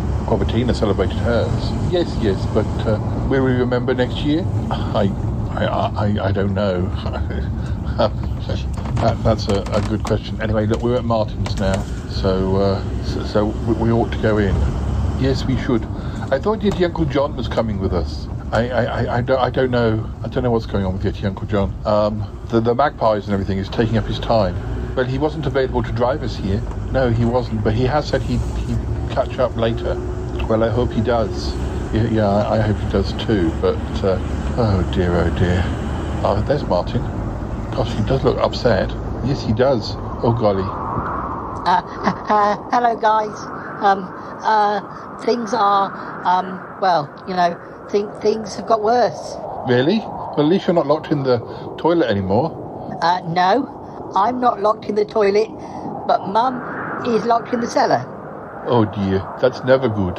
No, as someone who's been locked in the cellar before now, that isn't good. Why is she locked in the cellar? Well, because it's the only place that I could think of where I could contain her. The only place in the cellar where you could contain her? Yes, Paul. You don't realise things have got really bad. So you were saying, but I don't understand. Why has her mood got so particularly bad? Well, I think I know what might have happened. You think you might know what has happened? What? About why she's like what she's like. Okay. What's been going on since we last saw you? She sort of revealed her true colours. She's revealed her true colours? Yes, come in. Oh dear. What has been happening, Martin? Well, the thing is, it's not Mum's fault. It is something that she encountered. Something that she encountered? Yes, on the night of the, on the night of the garden party. Well, she wasn't bitten by a vampire, was she? No, but she encountered something. I remember her saying something ages ago about meeting something in the dark. It must have been just before I found her wandering around in the garden. But before that vampire waiter, tried to lure her. Oh, yes, I remember. She was wandering around out there before Max Dupre arrived. You were helping her. And... Yes, Paul, but I think she met something that happened to be in the garden. Something that happened to be in the garden? Yes, Paul. A spirit, or I don't know. I don't quite know how to describe it. Would a ghost? Are you saying she's possessed? I'm saying she's possessed by something. I'm not sure it's a ghost. Could it be a demon? A demon? Do you think Tallulah is possessed by a demon? I do. I do, Paul. I mean, I pretty much know it. She said it. I mean, it said it. It's speaking through her. Oh, my goodness, this is some sort of exorcist shit. Comedy? Language? Oh, sorry, Paul. I mean, golly. I mean, we've encountered all sorts of things over the years, but I don't think we've ever had one of the regulars possessed by a demon. I know, Paul, it's groundbreaking, isn't it? It's groundbreaking, yes. Golly. So, well, I guess it would explain why her personality has changed, why she's been so different. Yes, the worrying thing is, I don't know quite what triggered it tonight, but it started speaking separately, and then she was speaking too, and she sounded very scared, Paul. I'm very scared for her. Oh, blimey, Paul. What can we do? I don't know how you get rid of a demon. We don't really have anybody. Do they always respond well to vicars? I mean, not respond well, but we don't have a vicar on the cusp, Paul. I know, but there must be a way. There must be a way. Perhaps if you talk to it, Paul. Perhaps if I talk to it. Perhaps if you read some of your poems. Martin, I'm not sure I like what you're suggesting. I'm not sure I like what you're suggesting either. Are you suggesting that my poems are so boring that the demon might be cast out from Tallulah? No, but maybe it won't like poems. Well, maybe I should read it a long Shakespeare play. That would certainly make me run a mile. Oh, yes, Paul, me too. Shakespeare's so boring. Shakespeare is pretty boring. Ask any British schoolboy who's had to sit through classes about it. Oh, dear. Anyway, Paul, we don't want to antagonise the Shakespeare lovers amongst our listeners. No, we're not here to do that. So you've got her locked down in the cellar. How did you get her down there? Well, I went downstairs and I called to her, and then I went back upstairs, and I said I'd left a treat down there. You said you'd left a treat down in the cellar, and she went down? Yes. To be honest, I didn't think it would work. No, I'm surprised it did. Oh, good grief. Cromitty, will you give your Uncle John a ring? Explain what's going on. Ask him if he's on his way. Is your Uncle John coming? Well, I've lost track. It's been such a hectic episode with lots of things that now seem quite insignificant. Yes, Paul. Oh, gosh. I'm sorry. I'm sorry. We presumed that your problems were insignificant. I know that's dreadful to say, but I was busy helping out with Yeti Uncle John's magpie problems. Because the magpies seem to have taken up the whole of this episode.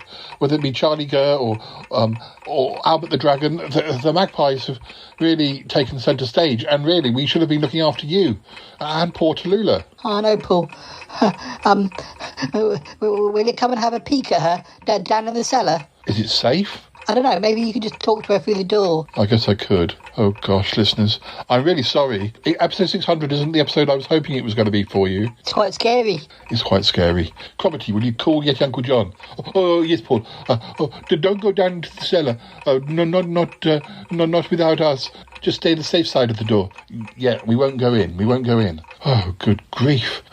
What sort of demon is it? I mean, that must make a difference. Yes, Paul. It must do, surely. Must do, and knowing how to get rid of it. I mean, I could read it a poem and see what happens. Well, it could make it more angry. That's the thing. I don't want it to hurt Tallulah. No, all right. Okay, I've just got to get ready for this. This wasn't what I was expecting. I know, Paul. It's a lot. It's a lot. I mean, I've only just realised myself just how bad things were. Yeah, okay. Cromitty, have you rung Yeti Uncle John yet? I'm doing it. Hello, Yeti Uncle John, how can I help? Oh, Yeti Uncle John, it's me, Cromitty. Oh, hello, Cromitty. Oh, I'm very sorry. I'm going to be along soon. I've just got a bit caught up with things. Yes. Well, the thing is, we know more about what's going on. What, down at Martin's? How's Tallulah? Oh, no, she's very bad. I mean, Tallulah is fine. Well, no, she's not fine. Oh, you're not making sense, Cromitty. I know. Look, Tallulah is possessed by a demon. At least we think she is. She's locked in the cellar. Oh dear, not the cellar again. Yes. Well, this is a different cellar. But really, if what I've just told you, the fact that she's possessed by a demon is slightly more important. Yes, a demon, you say? Oh, blimey. A demon. Oh, how do we get rid of a demon? And how did she get it in her? I don't know. I think she bumped into it wandering around the garden of Bettina's house at the garden party. Oh dear. Who can we ask for help? Who knows how to get rid of demons? I don't know. We can't ask Toppy Smelly. He's only just got back to Pickle Hollow, I think. No, we don't want to involve poor Toppy. That's not good. Let me have a think. I'll have a think. I will. I'll have a think. Yes, well, hurry up over here. Just, look on Google or something. I can't look on Google and drive. You look at Google. All right, I will. I will. Oh, gosh. Oh, golly. Oh, maybe we can call somebody. I will sort something out. All right, I'm coming over. Oh, dear. Is Martin okay? Yes, Martin's fine. Oh, gosh. Oh, golly. Oh, gosh. Oh, double golly. Oh, yes. Triple golly. Hey, Muffley, is that you? Yeah. Hold on. Yeah, I'm here. Fine. Yeah, I'm just putting a cup of tea down. Yeah. Are you still in France? No, I'm back now. Oh, right. It's episode 600. I'm partly calling for that, but I'm also calling because I wonder, if you have any experience of demons. A funny question to ask. I just wondered if we've got one that's turned up and we're not quite sure how to get rid of it. Just wondered if you had any advice. Did they respond to music in any way? Vocoders. How do they react to vocoders? It's all to do with the sort of frequencies. Because I've been sort of wrestling with vocoders recently.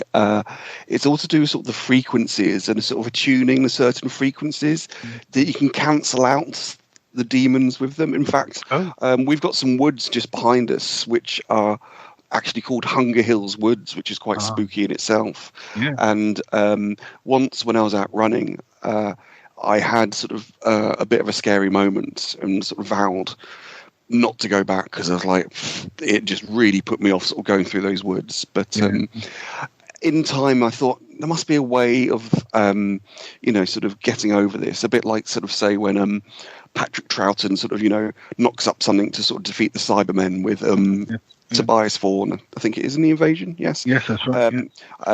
So basically, I put together a machine a bit like that, but obviously at the heart of it was a vocoder. So yeah, that's.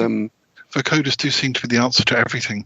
I only wish I had one on hand, but I guess I could play her one of your vocoder tracks and see if I don't know if I should say too much, but yeah, you may remember that Tallulah's not been too well, and it all goes back to that garden party back in the late summer. Oh yes.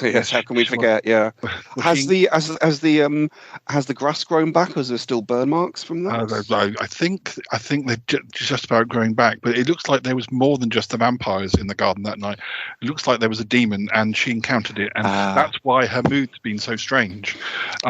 So we just kind of need the demon to kind of step out from and leave Tallulah as she used to be. But if only we'd realised sooner. But I have been speaking to Mr. Trowbridge, and he's offered some advice. But you've got your occult library, which is quite extensive, because obviously there's sections on werewolves, there's sections on demons, there's sections on vampires, there's sections on Daily Mail readers as well, which is that's the worst of the lot. Yeah, that's quite a big one, isn't it? So it's difficult. Yeah, difficult. But I guess just sort of having to sort of build up towards doing something, because episode 600, I was hoping it was going to be nice and relaxing.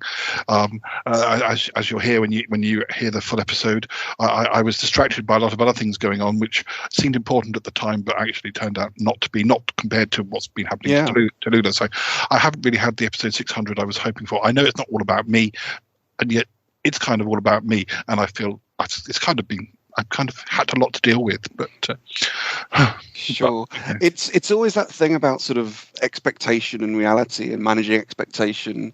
I mean, I had it a bit with my my holiday this year when I sort of went off to Asia.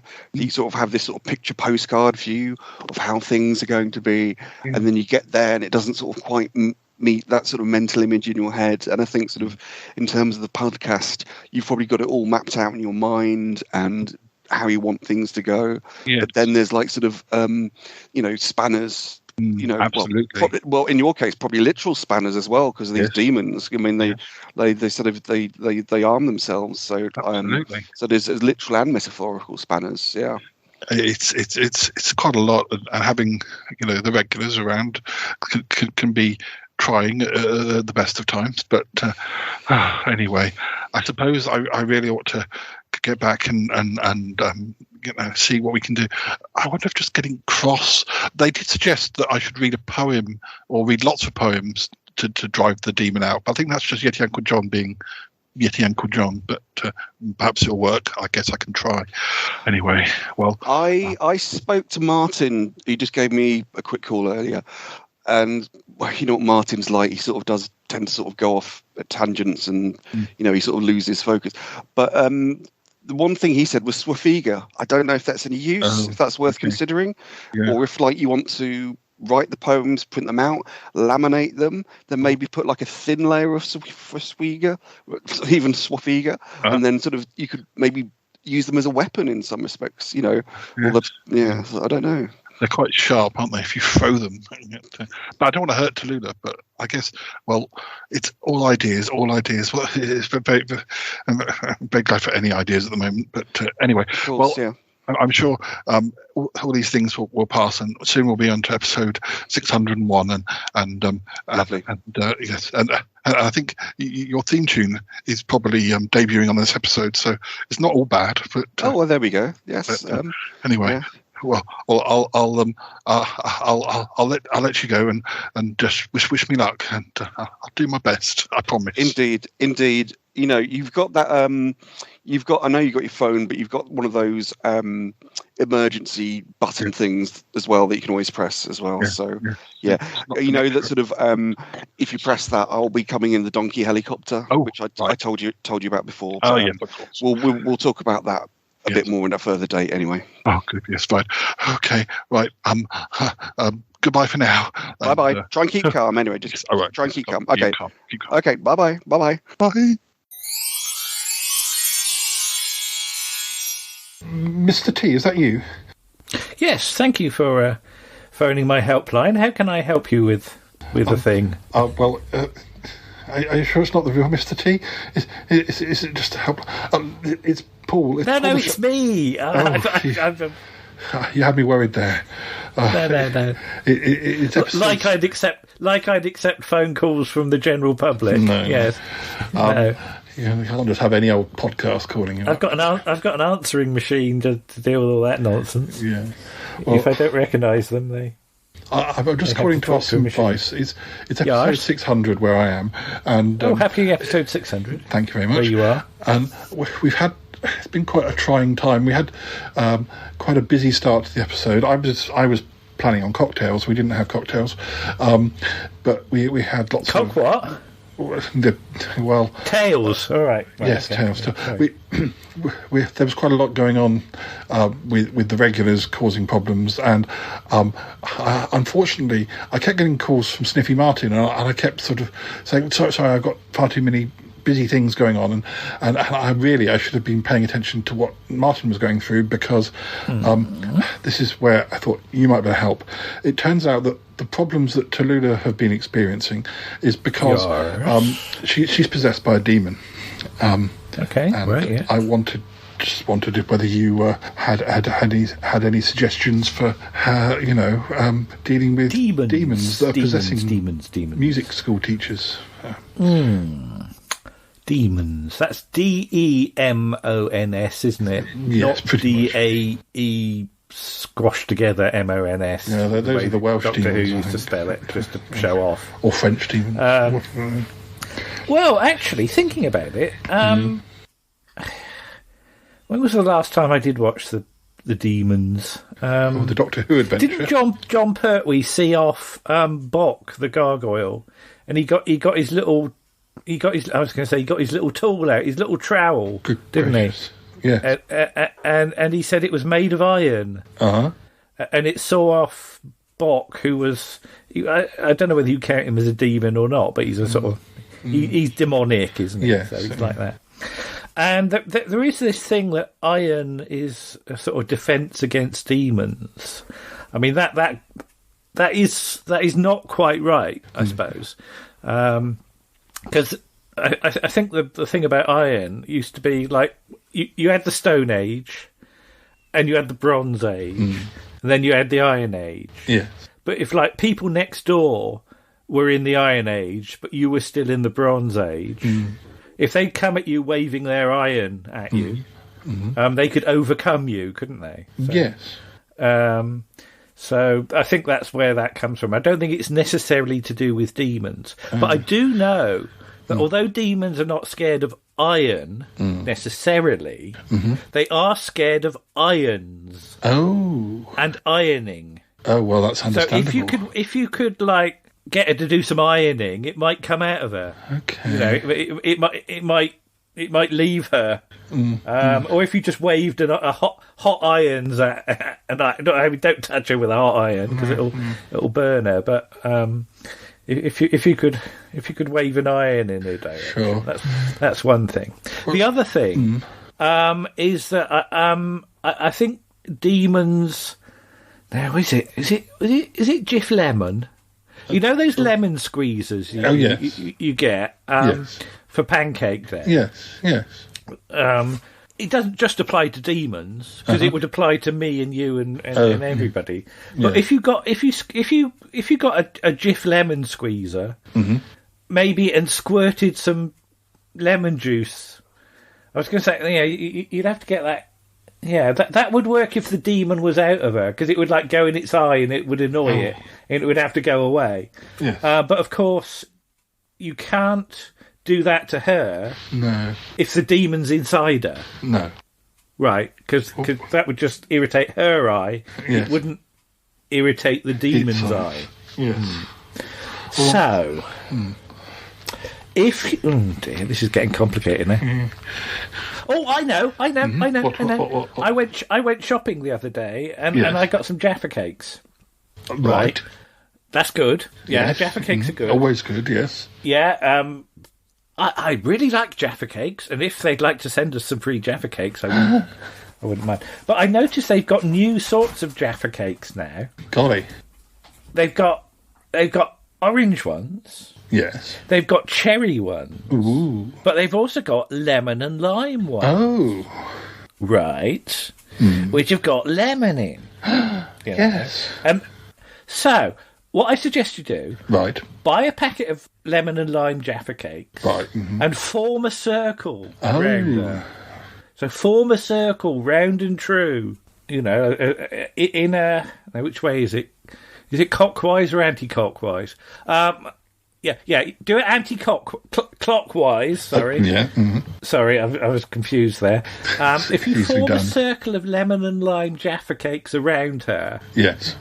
you might have to distract her attention. Yeah. Because obviously she'd wonder what you were doing. And the presence of the lemon in a circle would irritate the demon, and it might leave her body. And then when it comes out of her, maybe you could squirt the lemon juice at him then. Well, it's definitely worth trying. If it doesn't work, at least we've got some Jaffa cakes as well. But then, the worst case scenario is you've got lemon and lime Jaffa cakes, which may have been on the floor. I mean, you might want to put down some paper first. Yeah. And then you'd have some Jif lemon for Pancake Day as well. So it's win-win, really. Yeah. Yeah. I mean, it's just the sort of lemon juice, vitamin C type thing that your average demon doesn't like. Because, they used to say an apple a day keeps the doctor away, but a lemon a day keeps a demon away, you see. Yeah. So it all seems so simple now. I knew you'd have the answer. Well, it's not terribly well known. And... they don't tend to print it on lemon products. Because, I mean, that's why you get lemon-scented cloths and things like that. Because you'll notice that if you've been in, like, the sort of cleaning area of your supermarket, where they've got all this lemon sort of fresh stuff... Yeah.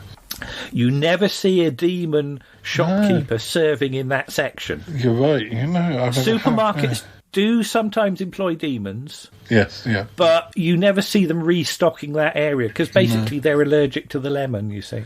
Yeah. So, little known fact, but yeah, that's the wonders of chemistry, you see. Yeah. Well, I guess I ought to go and put... So get yourself some lemon and lime Jaffa cakes and maybe some Jif lemon as well. Sure. Yeah. That's my tip for the day. Yeah. Oh, thank you very much. I'll put the plan into action. Good luck with that. And I'll let you know. I'll give you a call back and let you know how it went. Gosh. Okay, thank you. Good luck. Thank you. Thank you. Bye-bye.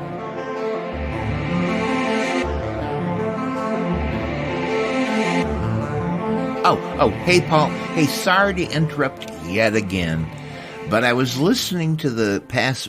Anyways, and I thought maybe I sounded insincere when I wished you happy 600 because you blew past me and you left me in the dust. I just wanted you to know that that's okay, that I'm okay with it, that you're still my friend, and that I really looking forward to collaborating with you on episodes, 700 and million. No, it's fine. So I'm okay. I just wanted you to make sure. Look, I think it's wonderful, and congrats on 600 yet again. So yeah, God bless you, and you do you go forth, and I'm fine over here, crawling up to 600, because it's okay. It's okay that I'm crawling to 600. It's not a bit. Anyway, congrats again to about the 600th episode.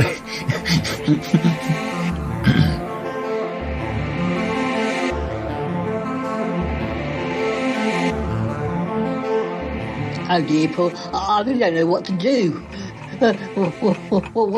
What do we do next? Look, there's no good hiding upstairs. We need to confront her. Confront her? Yes, we need to speak to Tallulah. Well, she's down in the cellar, but I really don't recommend it. Look, I've had quite enough of this.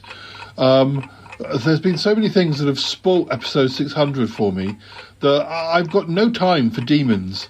No time whatsoever. And if this demon has possessed Tallulah, and well, you know, the last few months she's been going around being rude and overconfident, and you know, that's disrespectful to Tallulah, and must have been absolutely upsetting for her. We can't put up with it. But Paul, I think we need to wait for an expert. We don't have an expert. It's no good saying Google it. We just need to go and come and show me where she is. Show me where she is, Martin. Well, she's just down here. Why is she making that awful noise? Well, I think it's the demon really speaking through her. That doesn't even count as speaking. That's growling. It's dreadful. Dreadful behaviour. Tallulah, do you hear me? Oh, Paul, be careful what you say. Tallulah, do you hear me? It's fine, Martin. Oh, Paul, do be careful. No. I'm really cross about this. Who do they think they are, these demons just taking over people, spoiling people's parties and spoiling their lives? I mean, Tallulah, can you hear me? I know you're probably possessed at the moment, but it's me, Paul the Shy Yeti. I want to speak to you now. I don't want to speak to you. Oh, you don't want to speak to me, is that right? I won't speak with you. Now, that's not Tallulah speaking, that's the demon. So, you know, if you're thinking of possessing her any longer, then, you know, you need to think again. Whoa, obviously, what's going on? Oh, yeah, Yeti Uncle John. Oh, he made me jump. Yeah, I told you I was nearly here. What's he doing? Oh, well, he's confronting the demon. Is that a good idea? I don't know. I don't think so. I don't know, though. As long as Mum doesn't get hurt. As long as Paul doesn't get hurt. Oh, yes, that's very important. Paul, are you okay? Yeti Uncle John, I'm fine. I'm just talking to the demon. Or Tallulah, whichever one. Tallulah, can you hear me? I won't speak to you. That's not Tallulah speaking. Tallulah, I want to speak to you. Are you okay? I'm okay, Paul. Well, just you stay there. We're going to open the cellar door and we're going to get you out of there. But Paul, you'll just bring the demon with her. No, the demon is going to step aside. The demon is going to leave Tallulah's body. I will not. Yes, you will. You will leave Tallulah's body. It's okay, Paul. I'm fine. You're not fine, Tallulah. The demon doesn't belong there. So, look, you spoilt my episode 600 demon. Whatever your name is, please step aside. Please leave Tallulah and just behave yourself. You're getting her into all sorts of trouble. If you're not careful, I'll read you a poem. I'll read you several poems. Oh, blimey, he really is getting the big guns now. Mum, are you all right? I'm all right. You must not speak to them. I command you to step aside. Leave her be. You don't belong there. We're not going to try and destroy you. We'll send you on your way. But you have no right being inside Tallulah Twinklehorn. Stop growling and making stupid noises at me. It's not funny. Oh, Paul, it's very strange. I feel very odd. You'll be fine. The demon is going to leave you. The demon's just going to make her home down in the cellar or something.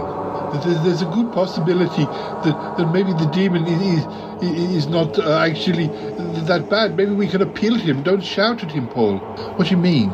Well, you see, maybe it's just that he was wandering in the garden and he met Tallulah, and the two of them come together, with him inside. Maybe the demon sort of has had a bad effect on her. That's why she has changed, but maybe he's not bad normally. Typical you, Cromitty. Always seeing the best in demons. That's not very nice, Paul. But I've lost my temper. I will be careful, Paul. Yes, be careful, Paul. Open the cellar door wider. Are you sure that's a good idea? Yes, I am. Tallulah is going to have to leave the cellar in a minute. Are you ready to leave, Tallulah? Oh, Paul, yes, I think so. Stop making that stupid noise. leave her body. If you don't leave her body, I'm going to be so cross. I don't think you're the bad demon that is being suggested. It's just the clash of your two personalities. Is that right, Tallulah? I don't feel he's bad. I just don't think we get on very well. Well, exactly, you see? I just want a cup of tea. Well, you can have a cup of tea. Just get out of Tallulah's body and leave her alone. And we can all have a cup of tea before the end of episode 600. Go on, do it. We're not going to vanquish you. I don't trust you. Well, you can trust us. Tallulah, tell him. They can be trusted. They can be trusted. Just let me go. Something's happening. Oh yes, it's like a glow around Tallulah. Could that be the demon getting ready to leave? It could be. What do you think, Cromitty? Yes, it could be. Come on, demon. Step aside. We'll put the kettle on. Come on. Well, this is definitely two separate forms I can see now. Mum, you all right? Help me. Take my hand. Tallulah, take my hand. I'm scared. Don't be scared, Tallulah. Well, it looks like the demon's totally separated from her. Pull her up now. Come on, Tallulah. Come on. Shut the cellar door, Martin. Oh dear. I'm so sleepy.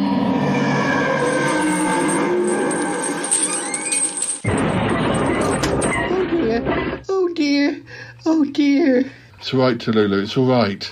What happened to the demon? It's down in the cellar. I thought it might make more noise. You're probably right. Like what you were saying, maybe it's not a bad evil demon. It's just, the combination of the demon and Tallulah made Tallulah so spiky. But now the demon's separate. They're both nice. Is that right, Tallulah, Mum?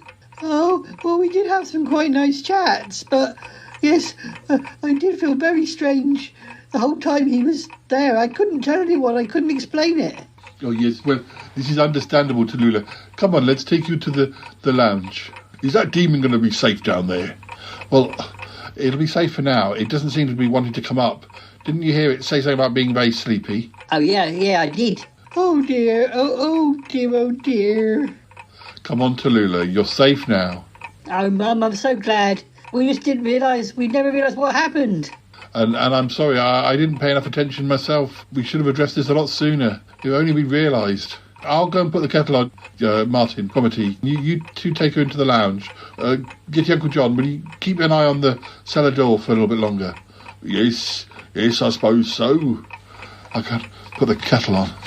Oh, come on now, Tallulah. Come and sit in the lounge. Oh, Mum. Oh, dear. Oh, what a palaver. Well, listeners, it looks like... Well, it looks like we've run out of time. Episode 600.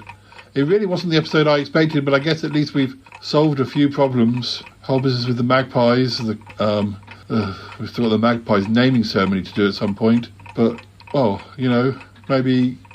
Well, I don't want to speak too soon, but maybe at least Tallulah is hopefully going to be back to normal. I mean, oh, dear. But, well, only on the Charlotte podcast. Maybe we'll learn a bit more about the demon at some other stage, but we ought to go now. We've run quite longer than we should have done, and to be honest, that cup of tea sounds like a good plan. And our next episode will be our review of 2022, so hopefully that'll be a bit more relaxed, and you'll get to hear lots of nice clips from over the months. We've done a lot of episodes this year, not all of them involving vampires and demons, but quite a few of them have. But anyway, well, let's say goodbye for now, and we'll speak to you again soon. And I guess I should say, after the review of the year, we're going to have a New Year's Day Chatterbox episode. Well, a New Year's Chatterbox episode. That's definitely planned. So, and then we've got plenty of episodes leading into 2023. So, yeah. Hopefully the demon will just behave itself and go off somewhere else, and I don't know. We've got to address this issue and a number of other ones, obviously, in 2023. But a cup of tea is all I want to have now, and I'm sure Tallulah feels the same. Oh, dear. Poor old Tallulah. Okay, we'll speak to you again soon. Take care. Bye-bye for now.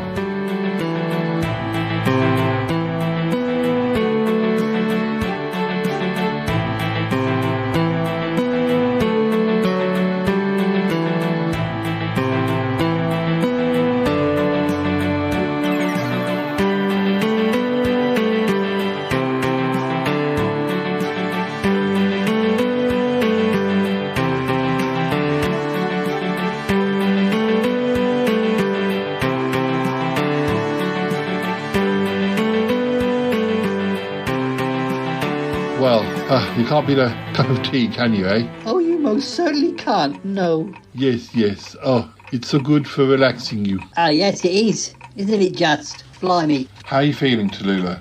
Oh, I'm just glad to be back. Oh, it was a very strange few weeks, few months. I was incapable of telling you what had happened to me. Oh. Mum, was it a horrible experience? I can't honestly say it was. It was quite fun, being so confident and snarky. It's not me, but, well, it took me a while to even realise what was going on, you know. That it was a demon that I'd encountered in the garden. Some days I felt almost my usual self, and, well, it was only after a while it began talking to me, and, well, I realised what was going on, but even then I couldn't tell anyone. So only, you know, in these last few hours that I think we began to realise that we couldn't live with one another. Well, no, you couldn't live with a demon inside you. Oh, you know, I kind of got to like him, you know. Oh, we did used to talk about all sorts of things, but no, we definitely didn't bring out the best of each other as far as me being possessed by him. You must tell us more about the demon, his name and everything. We're going to have to work out what to do with him. We can't have him living in your cellar forever. Oh, I'll be happy to tell you anything you want to know, but I do feel very tired. Well, that's not surprising. And, yeah. I'm so sorry I spoiled your episode 600, Paul. Well, it wasn't just you. There were other things going on involving magpies. Oh, talking about magpies, I better go and see how your Uncle John's doing. Oh, yes. I think I'm just going to have a lie down. Yes, Mum. You have a lie down. We'll sort the demon out. Now you two are separate from one another. I don't think he'll approach you again. I'm just worried he'll try and possess one of you guys. I don't know. Cromitty, what do you think? You know, I don't think he will. You know, I think he's quite an inexperienced demon. Things didn't work out with Tallulah. He's not going to go rushing into another, you know, body because he may have the same reaction. So I think it'll be fine. Okay, well, I can hear the theme music. So, listeners, happy 600th. We'll keep you updated. But we'll go and check on your Uncle John in a minute. And you have a good rest, Tallulah. I will, my dear. I will. I gotta go now. Bye. I want to go with you. Gotta go.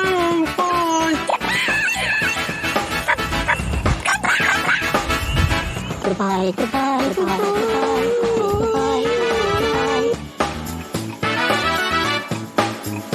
It's been good, but yeah, definitely time to come home now.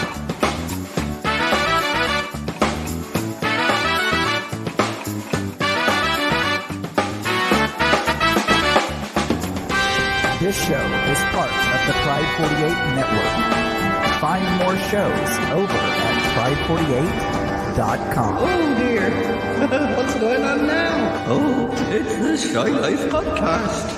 Let's go. I have a voice. I have a voice. You have a voice. You have a voice. We have a voice. We have a voice. Unique voices in podcasting. UnivazPods.net. It's Uncle John. Where are you? Paul, I'm here. I'm still here by the cellar door. Can I come away now? You've been drinking tea. I'm quite thirsty. Somebody should have bought me a cup. I'm sorry. We got distracted. How's Tallulah? She's having a nap. She seems fine. I mean, she doesn't seem as traumatised as I thought she might. She seemed to actually get on quite well with the demon. It's just that he sort of expressed himself in a quite spiky way, which made her seem spiky. Well, have you heard any noise from the cellar? I haven't, Paul. It's actually very quiet. I think we should open up and have a look down there. Oh yes, Paul. Have you got a torch? I've got a torch on my phone.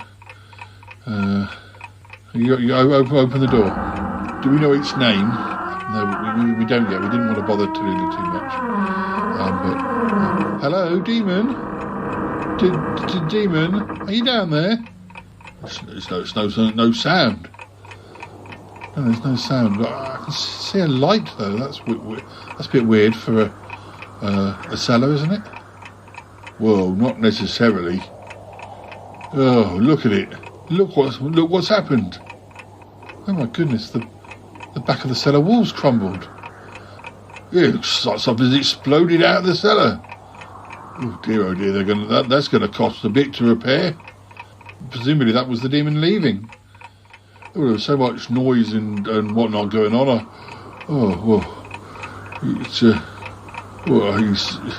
Well, what are we going to do now?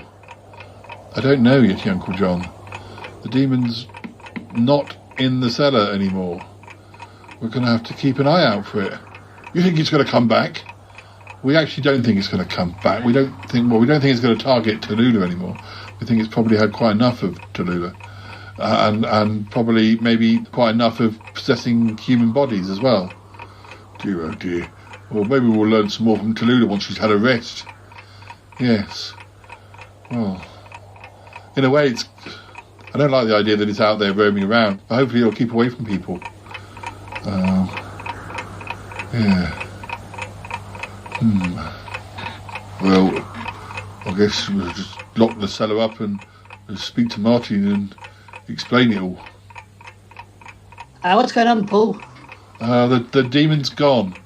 I'm afraid your cellar's a bit damaged. It's smashed out the back wall. Oh dear. Well, at least it's gone.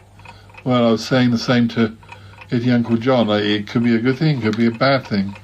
I mean, I guess not knowing where it's gone. Well, what can we do? It's too late. It's gone. Oh well. What's going on? Oh, nothing, Poverty. The demon's escaped. The demon's escaped? Yeah, I mean, it's left voluntarily out the back wall of the cellar. Oh dear. Oh, that's going to be expensive. Yeah, probably. I just wonder what it's doing out there. I wonder whether we'll see it again. Oh, it's cold out here. Cold. I wish I'd stayed in that cellar. Oh dear, oh dear. Oh dear. I miss my friend Tallulah. I miss her. But I can't live with her, can't live without her. Oh dear. I need to go and find somewhere to shelter. Oh dear. Oh, I must apologize. I must return. But first I must rest and get warm. Oh, maybe I can find a boiler room. Oh, nice hot chocolate. Oh, that would be nice. Oh dear. So do you think we'll see it again, Paul? What, the demon? Oh yeah, more than likely. Wherever it is now. I'm pretty sure it isn't the last that we'll have seen of it. Oh, blimey. Oh well, we'll just have to be ready. Yeah. Well, we're always ready on the Shy Life podcast. And as you said before, maybe it's a nice demon. Maybe this will all end up well. You know? Maybe there's a happy ending to this one. Yeah, maybe you're right, Paul. Yes, you could be right, Paul. Yeah. Yeah, of course. There's going to be a lovely friendship between the Shy Life podcast and this demon. Yeah, of course there is. Absolutely, that's definitely going to happen. That's absolutely going to happen. Yet, Uncle John, you're such a cynic. If I've learned anything from 600 episodes of the Shy Life podcast, it's if something growls, run away. Well, you might be right. Anyway, time to go. Bye, listeners. Bye, listeners. Goodbye, listeners. Goodbye. Goodbye, goodbye.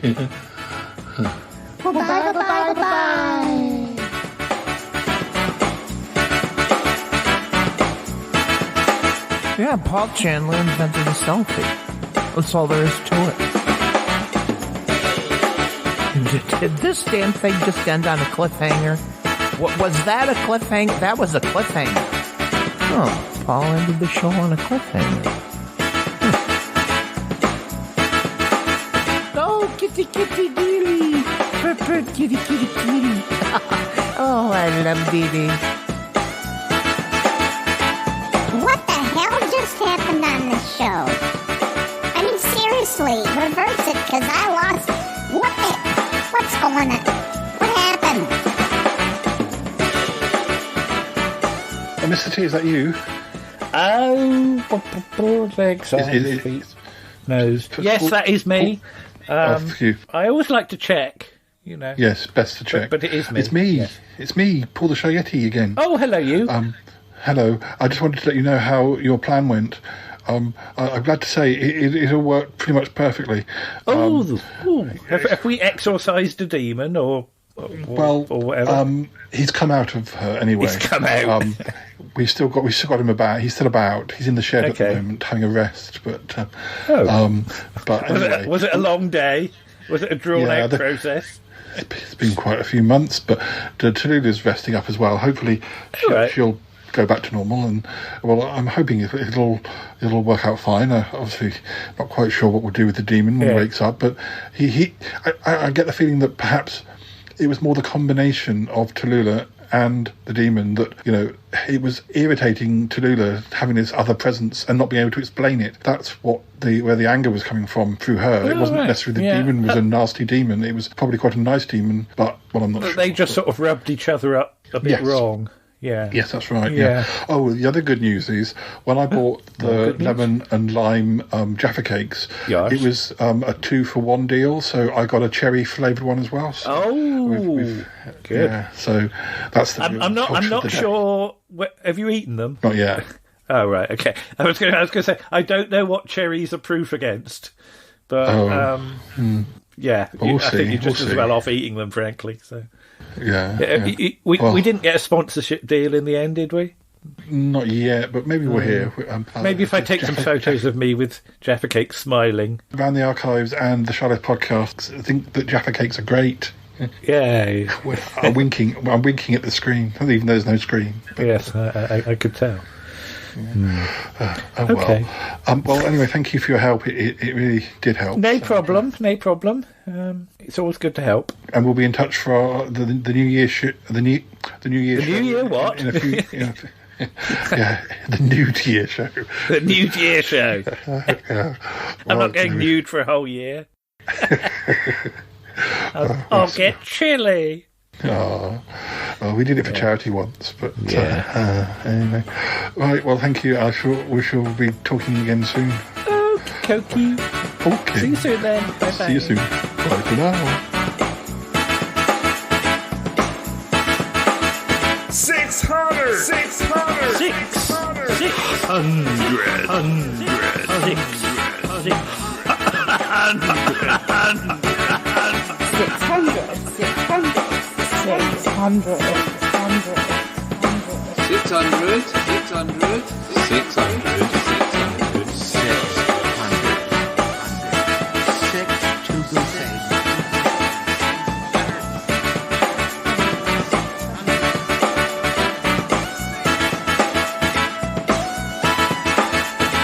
This is just the weirdest thing I've ever heard.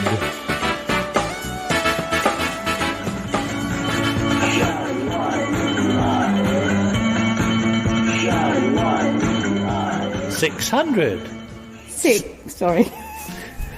No, I do it twice. 600. 600. 600. 600. Deals, I'm trying to record. 600. That cat is like a parrot on your shoulder. It's just sort of there. Very much there. 600. 600. 600. 600. 600. 600. 600. Woo, woo, woo, woo. Woo, woo, woo, woo. You mean 600, 600, 600?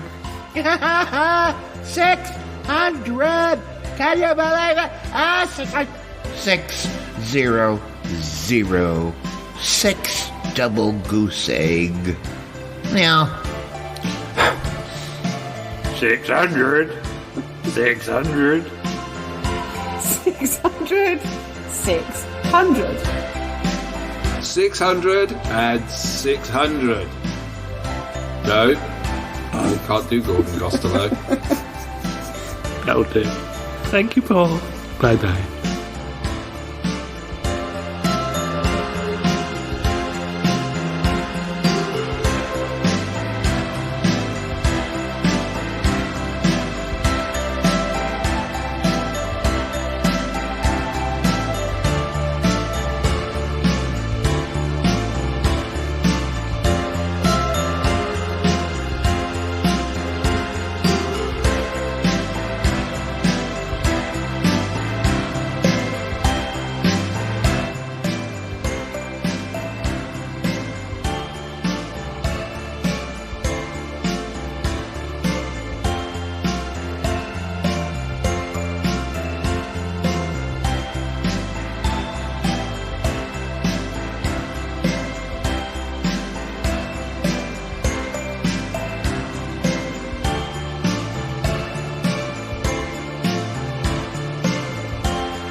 Thanks for listening to episode 600, listeners.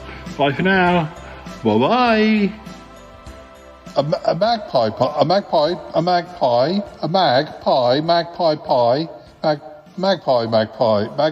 what? Yes, exactly.